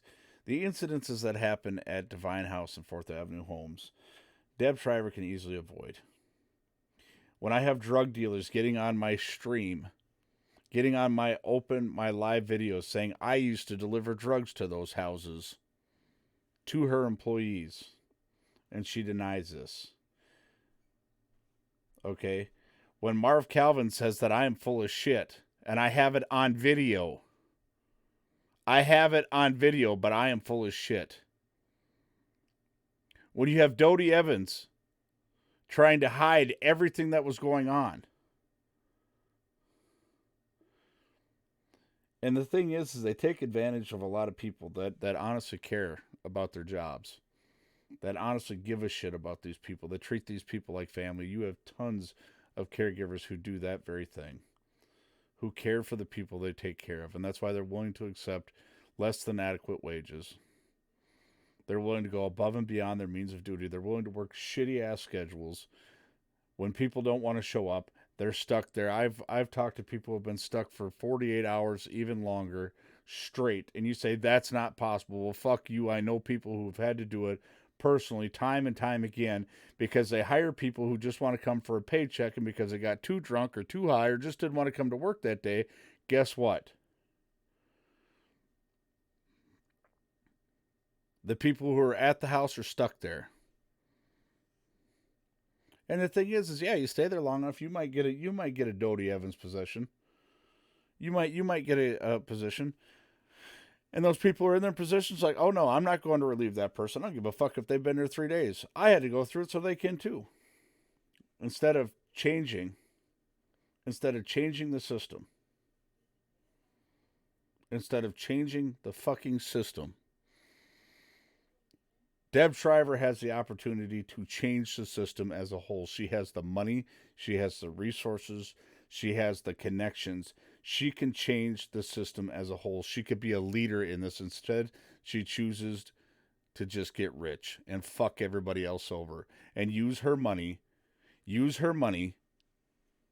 to hide her fuck ups and buy her way out of shit.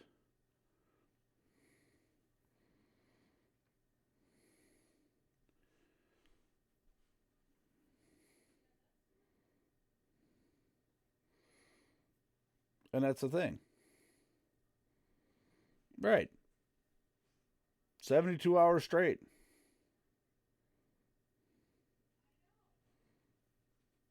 Oh, no. I know how often it happens. I have friends. I have close personal friends who are caregivers. I know what they go through. When they've got to work with shit stains like the ones I encountered.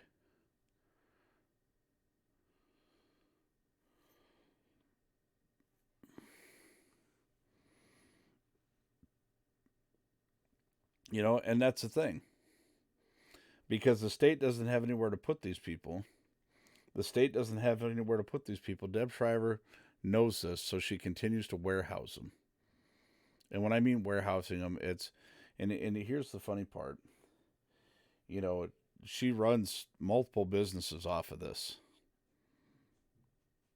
You know, when she can go spend $50,000 on a horse, and because it doesn't win, she can go buy another one. And she can buy exotic animals. 2 houses on Green Lake. You know, that's the thing. She's not hurting. Not hurting for money at all. She likes to seem, you know, and the thing that got me the most is she fucking lied to me on the phone. You lied to me.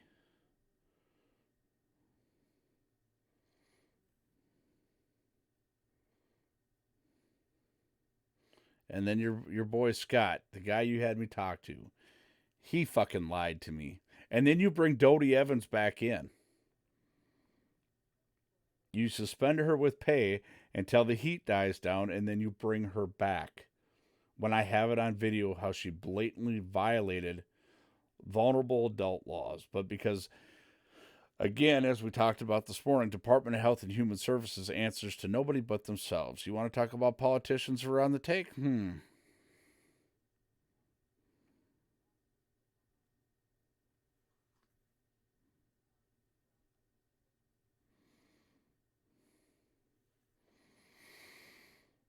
I know lots of people who are great caregivers who continue to work their jobs day in and day out for shitty pay, and they got to work ridiculous amounts of hours, and they've convinced themselves that it's good money. And it's not. But I don't discredit them, because you know what? Those people in those homes need good caregivers, regardless of the people who run it, regardless of the people who own it.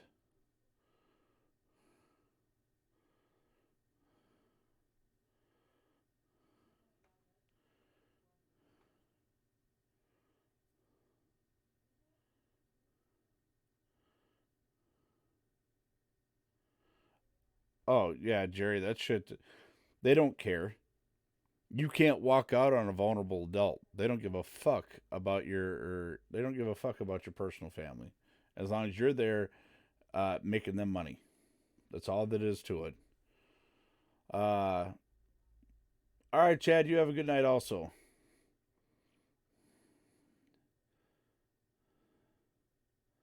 And my favorite thing is when somebody fucks up, when somebody blatantly violates codes, violates the rules, here's what they do. They just move them to a different house. They switch the staff around. And they keep switching them around, and they have enough houses where they can switch them for a long time.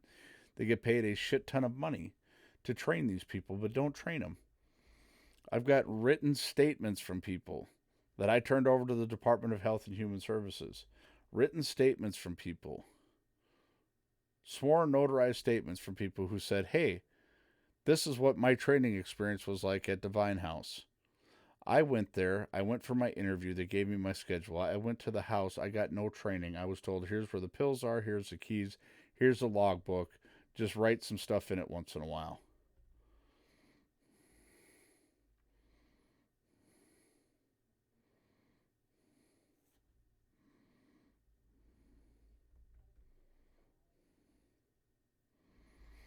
You know?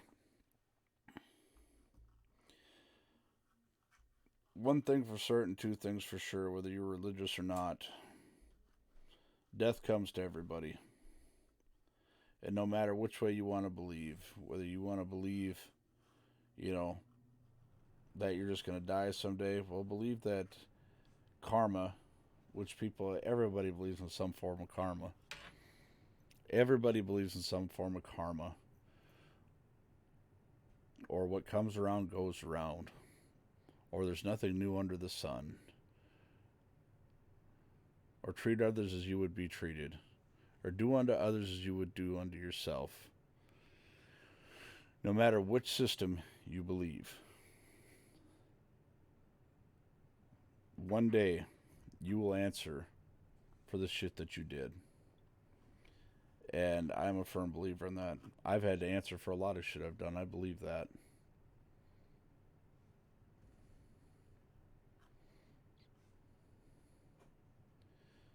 All right, Sean, we'll catch you on the flip side. I believe that 100%. You're talking to a guy who's been stabbed 6 times. You're talking to a guy who, when he gets jumped, I was jumped by no less than 6 people.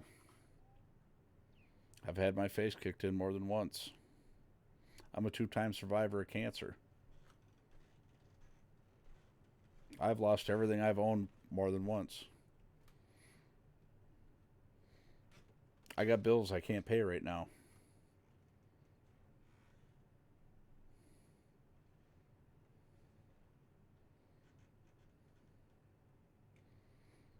You know. But I believe this is because I lived a very good life on very dirty money for a long time. And I believe that good things will come to me. Good things have been coming to me as long as I stay on the path that I'm going. You know. Justin, what's happening? Good to see you, brother. You know, and that's the thing. You can't live a good life financially by working for Deb. You just can't. I would love to help our fellow men and women by taking care of others. But because I choose more financial appropriate career, I'm able to help out where I can. And that's the thing. You know, it goes beyond help because you've chosen to make this a business. You know? And it is what it is. You know, I know in my belief as a Christian that Jesus has forgiven me, but just because Jesus has forgiven me doesn't mean I don't answer for and reap the consequences of the things that I did. I had a pastor tell me when I was first going to prison, when I found out that I got 7.5 years when I was told I was going, at first to start out I was going to get 20, pointed out a lot of key specifics in my case, was told that I'd probably be under 5, ended up doing 7.5 years in prison, in a maximum security federal penitentiary. Okay. And I was mad at God for a while over that. But this pastor from Africa, somebody I looked up to and admired greatly, and he said, my son, that's what he always called me. He called me his son. He said, my son, I'm going to tell you something. He said, you have to go away for a while because you made a big mess out here and God has to clean it up. You made a very, very big mess out here. It was no secret who I was. I walked into prison. Everybody knew who I was. I walked into Sherburne County Jail.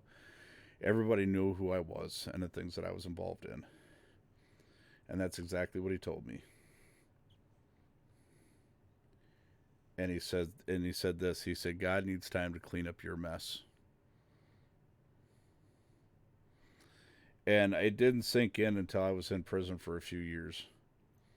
Okay? It didn't sink in.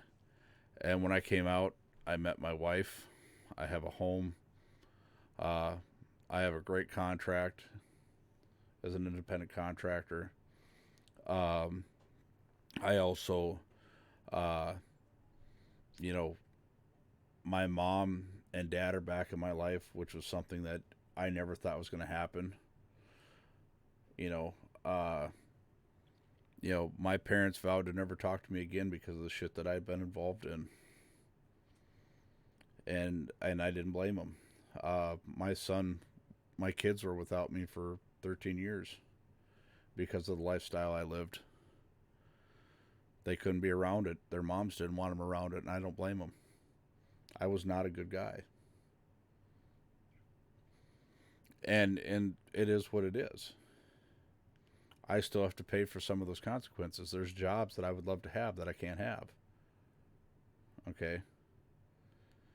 There's jobs that I would love to have that I will never be able to have the opportunity for. My wife and I are unable to have children. So, and because of my felonies, we were unable to adopt. Despite the fact that the court said I'm good enough to have custody of my son. So, it is what it is. And like I tell my wife all the time, we signed up for this. I signed up for this. They ranked me for $1,500 a month in child support.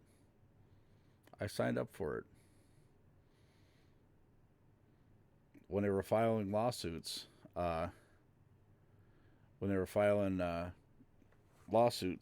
against the prison for salmonella poisoning, I was one of the people who didn't file a lawsuit. And they said, why didn't you? I said, because I signed up for it by coming here. And if I get rewarded for being here, it ain't right. When I got stabbed 6 times under the watch of a guard, they said, you can sue the prison for that. I said, no, I signed up for it.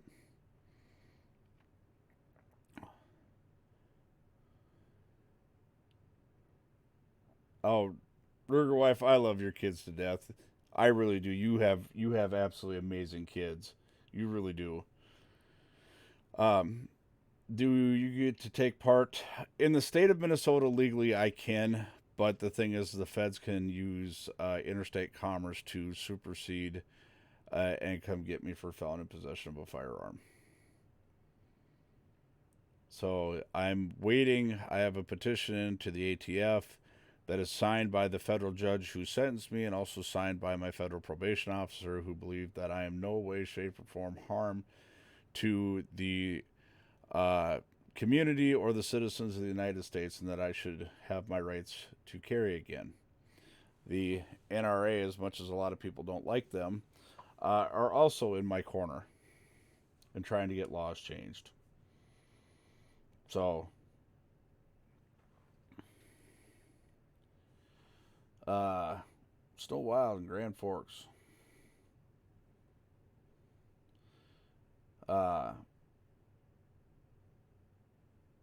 I can get it expunged, but it is very expensive, and I don't have the money for that. You're talking about a $100,000 process. And I don't have that kind of money. It's literally about $100,000 to $112,000 to get an expungement. So, what is happening? Good to see you. And here's the thing. Here's one of the biggest changing moments I had for me is there's 2 moments that I had while sitting in jail that I had to realize. I remember looking in the scratched up stainless steel mirror and looking right in, and I could see myself, but it was all scratched up, and I was leaning over the toilet sink, and I remember leaning over it and looking at that son of a bitch and going, "You're here because of the choices you made." And that's exactly what it came down to. I said, I was here because of the choices I made, not because of the way I was raised, not because I didn't have the things that other kids had.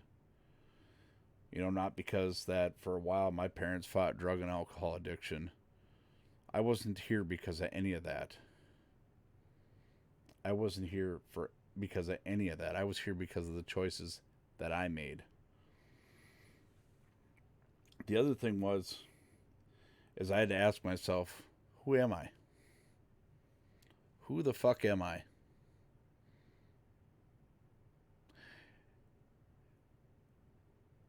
It took a drug kingpin from New Orleans, from down in the bayou, and you're talking a guy who brought himself out of the bayou up to Minnesota to become a kingpin.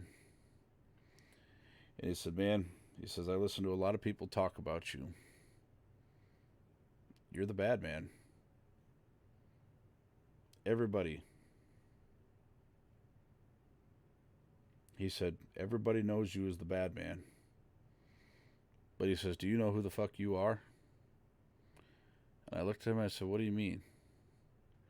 He said, you're here feeding off the reputation that these people perceive about you.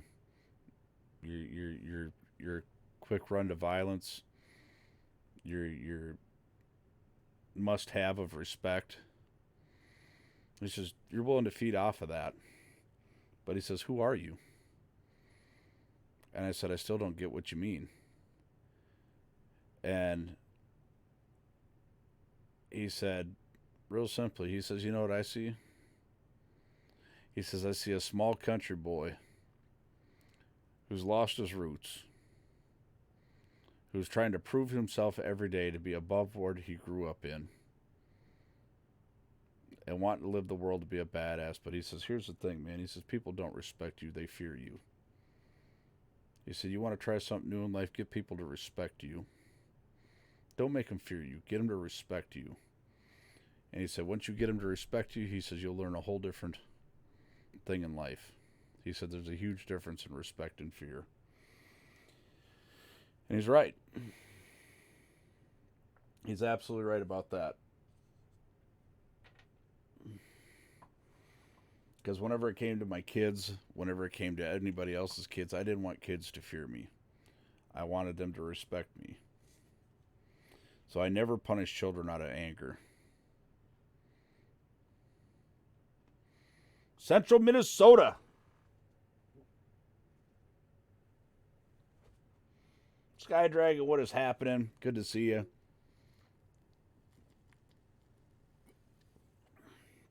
So,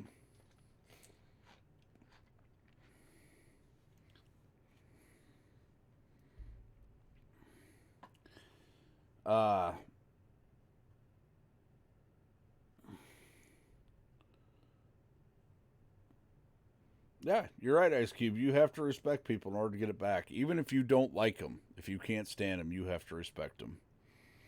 You know, and people say, well, look at the way you talk about some people.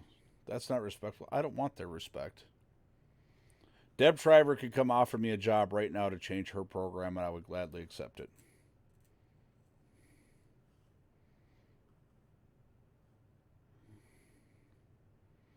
I would, in a heartbeat, if I got put to be, you know, her second in command to change her programs. And I would do it at a livable wage. I wouldn't have to get rich. I wouldn't need to get... But if I had the opportunity to spend her money and make her programs right, I would do it in a heartbeat. I would put down my keys. I would quit driving immediately and go do that.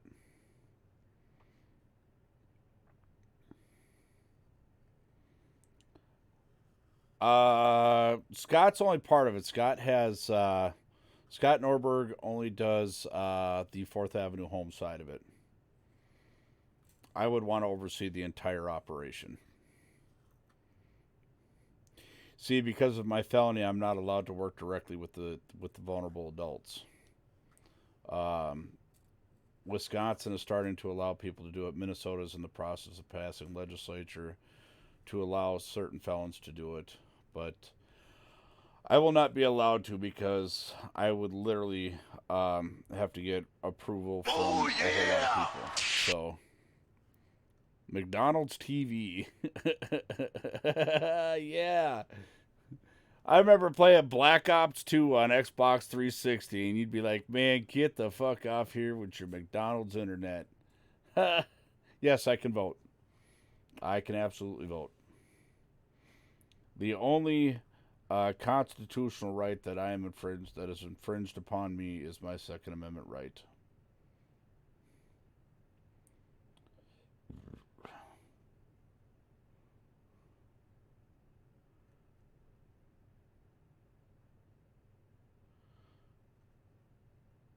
Wow, that was a dumbass joke.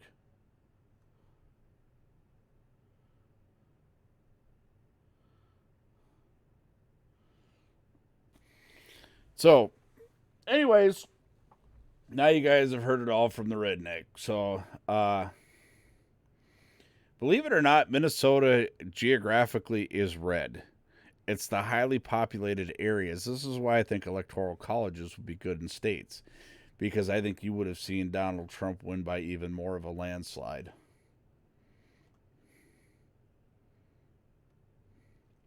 Hell yeah, Black Ops 2 and X. Like, everybody was sociable. You had clans and you know, everybody was sociable. You had your crew that you ran around with. You know, when I first got into it, I had, before they started hacking the piss out of it, I literally had the world's record for the most rounds survived in zombies. I didn't know it at the time. My son pointed it out to me.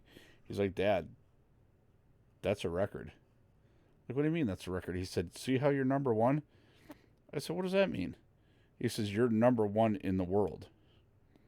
As in, nobody can beat you. McDonald's TV. Listen, man, I was that guy. Listen, these are my gaming headphones. No, I tried other games. I was die hard Black Ops 2. Once I learned how to play Black Ops 2, I literally stuck on it forever. I did the Forza. I did Forza for a little while, but the thing is, I would beat Forza in 2 weeks. You know, so.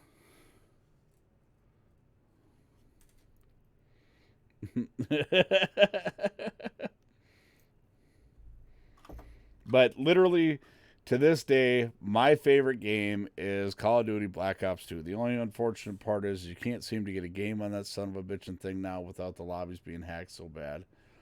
The quick scopes, though, I still cannot quick scope to save my life. I cannot. House meeting. Yeah. Oh, and then the glitches.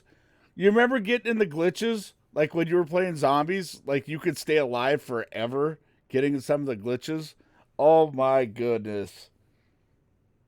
I remember getting in some of them stupid glitches and sitting in there for days. Yeah, I wish they wouldn't have ruined it either. They've literally quit doing anything with the servers for Black Ops 2. It's basically hackers can do whatever they want in there.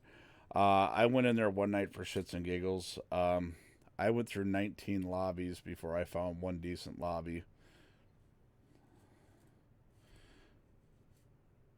Gotta hit the hay, work early tomorrow, have a good night. All right, Lene, thank you very much for tuning in. Greatly appreciate it. Yeah, so just like World War II, I know World War II right now is outdated on an Xbox One, but you get on shipment 1944 with me, and you are going to win every fucking round.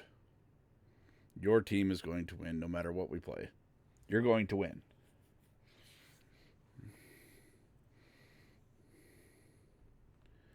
So, Black Ops 4, the only thing I like on that really is Blackout. I play a lot of Blackout on there. I haven't done it in quite a while. I really need to. The game's probably Gonna go through about 9 hours of updates because it's been so long since I played it.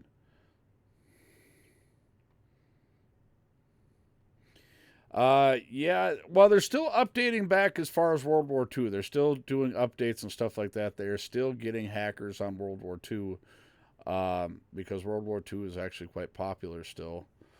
So, favorite map, honestly, that's like all I play. Which one? Shipment? Like, everybody used to hate Nuketown on Black Ops 2, and I loved it.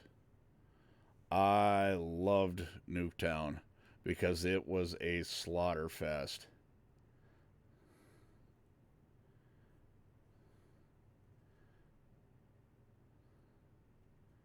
Yeah, on World War II. Yeah, Shipment 1944, hands down. I love the Slaughterfest maps.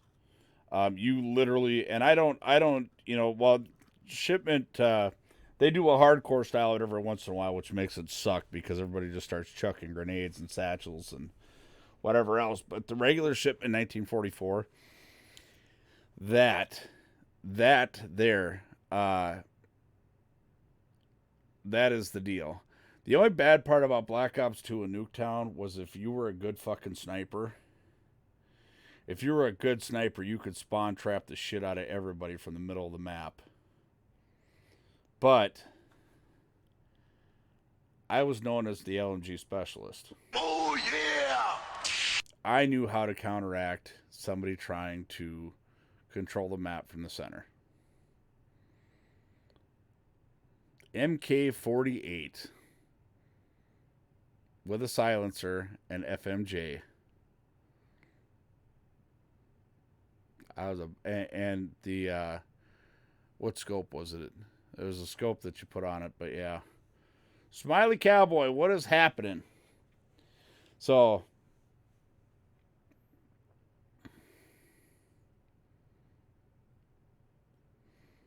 look at this. We're in here talking about Vitcha games tonight.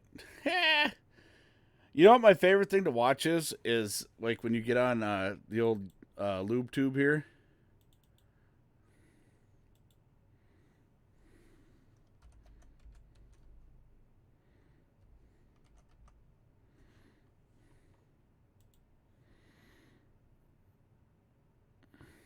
Like this.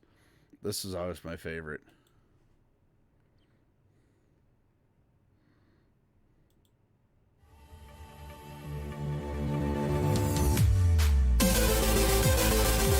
Black Ops 2 by far. Black Ops 2 by far was one of the best rage video, or made some of the best rages ever. This fucking Obey Salvation! God, dude, this kid, I think he's doing it on purpose. I should just stop making videos complaining about things because I'm pretty sure he knows it's me and he just...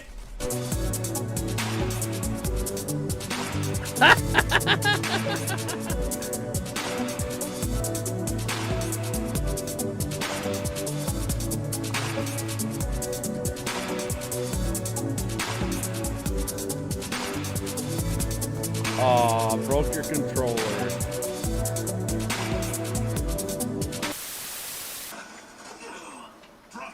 Where's he at? Where's that guy? See him? What the fuck? What the fuck? Ah! Come on, let's go. Fucking shit him off.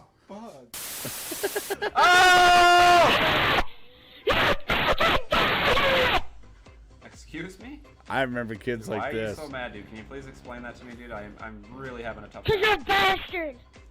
How? And you're gonna lose. You'd lose to me if you didn't have C4, you little bitch. And I'm gonna... This is a little kid, by the way. Bastard.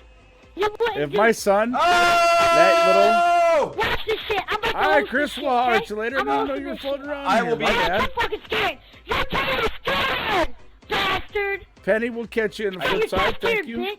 I just absolutely smacked you Sarah, we'll around catch you on the flip side. like a Shut up, little bitch. fucking child. Shut up, scaredy bitch.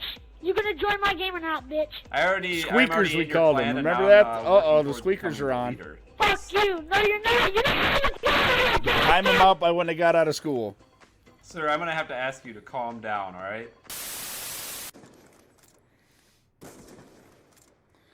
Yeah, these guys were vicious. If you could rock a sniper rifle, you were a bad motherfucker. Fucking God.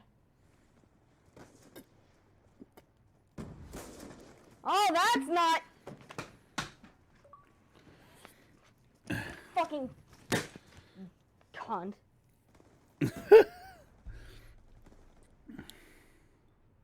Fuck this controller It's off. very funny. I'm sorry.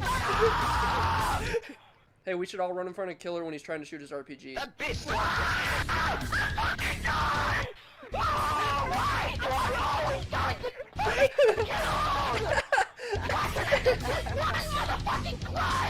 Seriously, is he like T-boning right now? Like someone boning. Ow, my ears. Bro, you sound like a bitch. At least I don't play with Barbie dolls. Nigga ain't even one. Hey, But you probably still watch Toy Story. I hope Real bitch.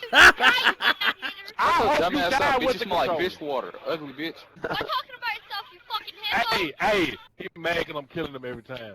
He keep going to the same fucking spot. Man, shut your crybaby ass up, bitch. Ugly ass nigga like my personal weight trainer, fat head ass. You ugly as shit, bitch. Salami pussy neck ass, bitch. Shut up, bitch. You smell like tuna water. Ugly ass nigga. He called you a chocolate chip. Savage, shut your bitch ass up too, ho. Taco shell head ass, nigga. You ugly. All right, as fuck. wife.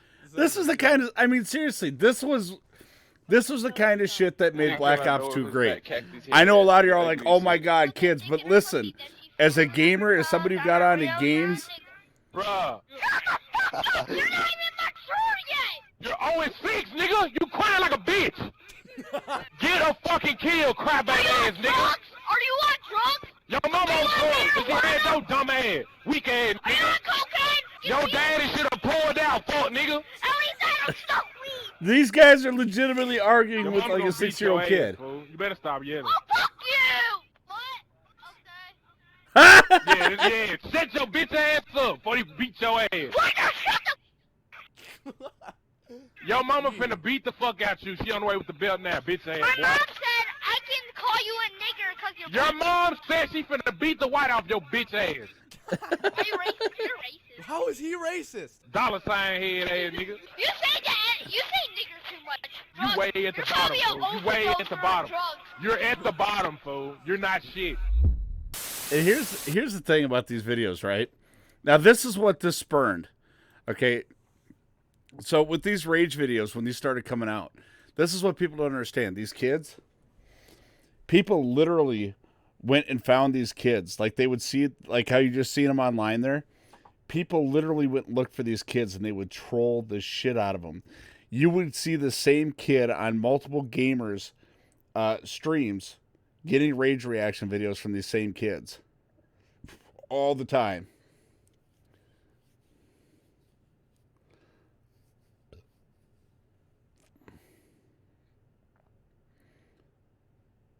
Okay, this was something that happened a lot.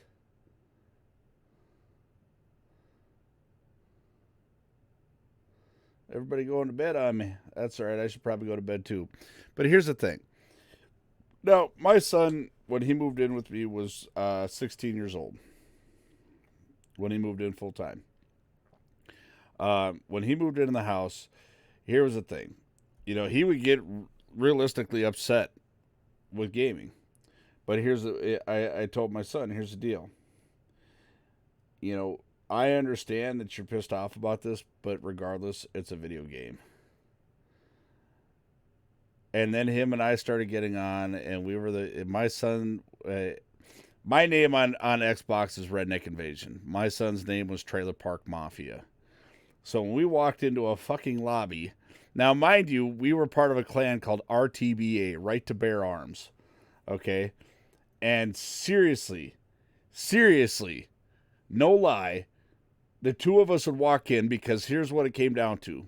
I would send my son out. He would run a gun. The Peacekeeper was his weapon of choice. Okay, and then I would sit in the back and hold down the spawn with an MK48. And it would piss everybody off. My son and I alone took on our entire clan in a custom match. We took on our entire clan. And they were like, what the fuck? They thought they had us figured out to a T. It didn't matter which map we were on. Turbine was always my favorite because Turbine, I was untouchable. I had a spot that I could sit on in Turbine, and you could not get me. Laying behind the rock, looking up the tunnel, you couldn't get me because my son would run back around it, and he would drop. He would have that fucking, what do you call it? Where you get resupplied, where you get the resupplies. So he would get the little fucking, the little mines, and he would run back around, and because I would start out with 2 of them, and he would start with 2, so we'd set them up all over the place so people couldn't run down and hit me from the back door. And literally, we fucked up 2 entire clans on this whole thing.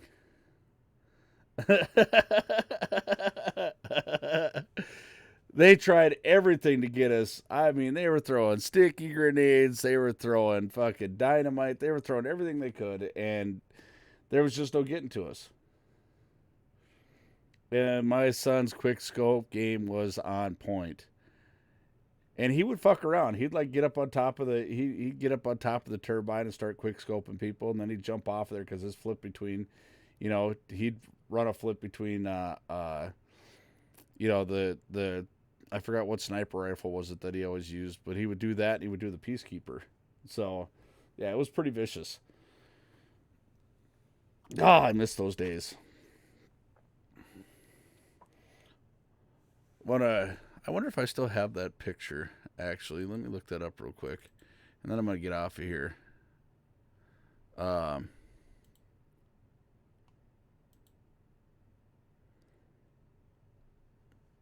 No, not that. Damn it.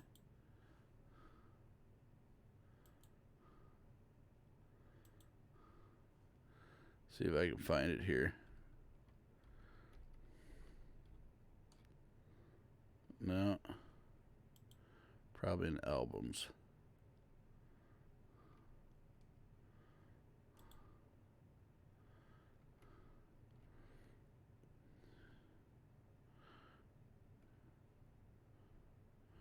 That's my son the first time I seen him after I got out of prison. That's when I found out he was getting beat up by his mom and his stepdad. We weren't having this, by the way. Look, this is when I wasn't so fat.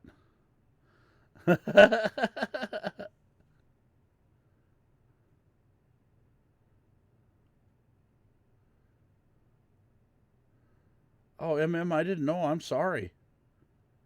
Damn, man.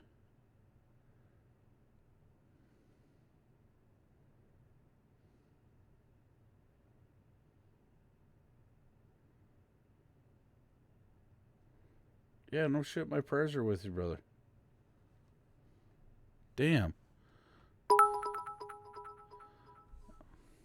Thank you. We're making them dirt road dollars way out yonder, having them holler. Yeah, we'll be saying some prayers for you tonight. That's for sure. Promise you that. Where is my son and his graduation? Me, my son, and my dad. Fort Jackson.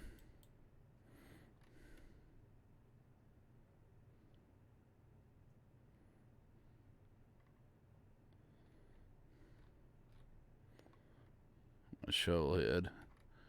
Miss that bike sometimes. I need to find a certain particular picture. These are the pictures my wife uses to frame me, by the way. Stuff like this. This is when Scooter, our Shih Tzu, was a puppy. This is in my in-laws camper.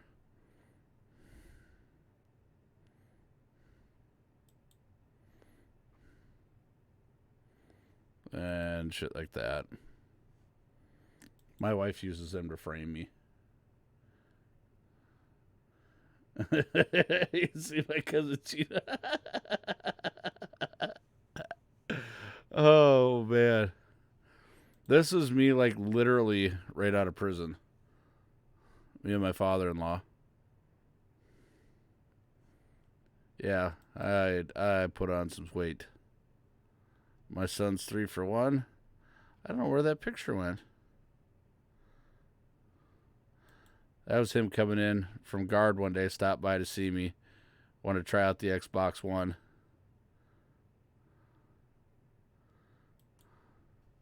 That was in the old Invasion Nation studio. I don't know where that picture went.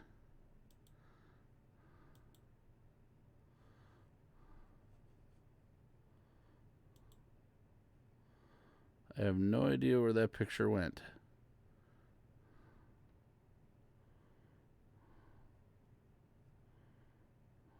Huh. Maybe it's in this one.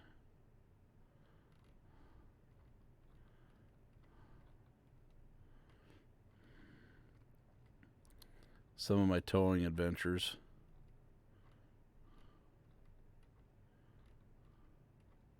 Marv Calvin hated this towing company.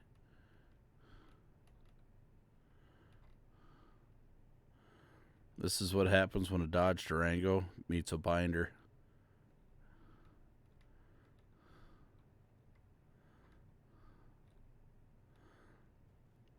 That's a 6.4 swapped out to a 12-valve Cummins.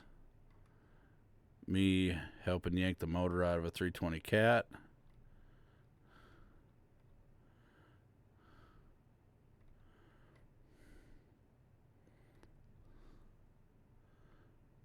Yeah.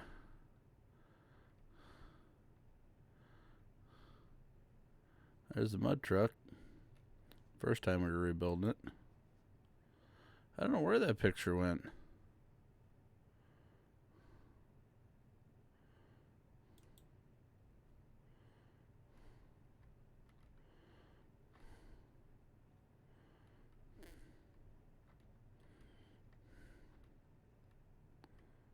Hey, there's my old fishing boat. How funny do you think that looked going down the road? My diesel pulled my little bitty fishing boat.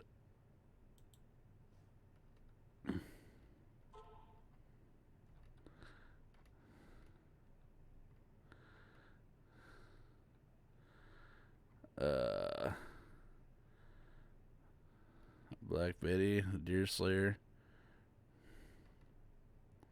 the Turd. I need to get that truck back on the road.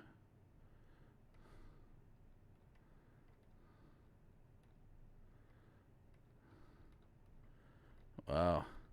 I've had a lot of cars. That's crazy. Should have been in this one, though. Pretty sure I've just passed over it.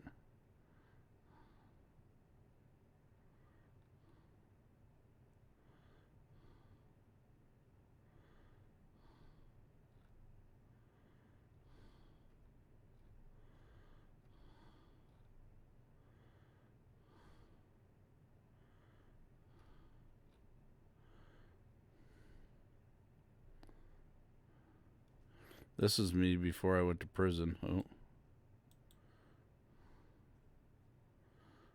Not a single tat. Well, I had one tattoo.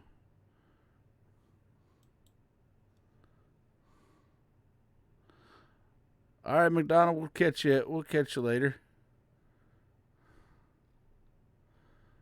Trying to find a damn picture. Oh, there it is.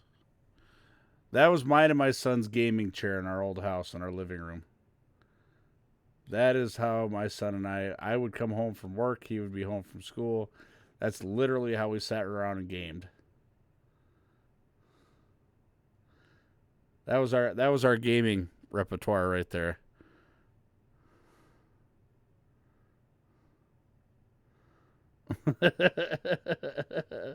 So, anyways, y'all, I'm going to call it a night. I appreciate y'all. We will be back on for the morning show.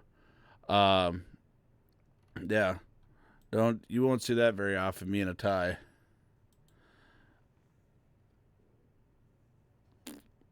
Me and my niece. And there's me as a little boy.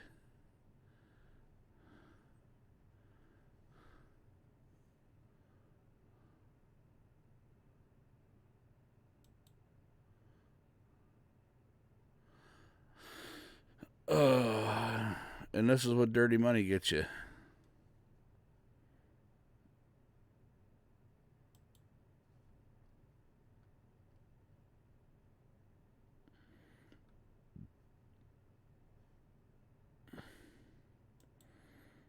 And that. So.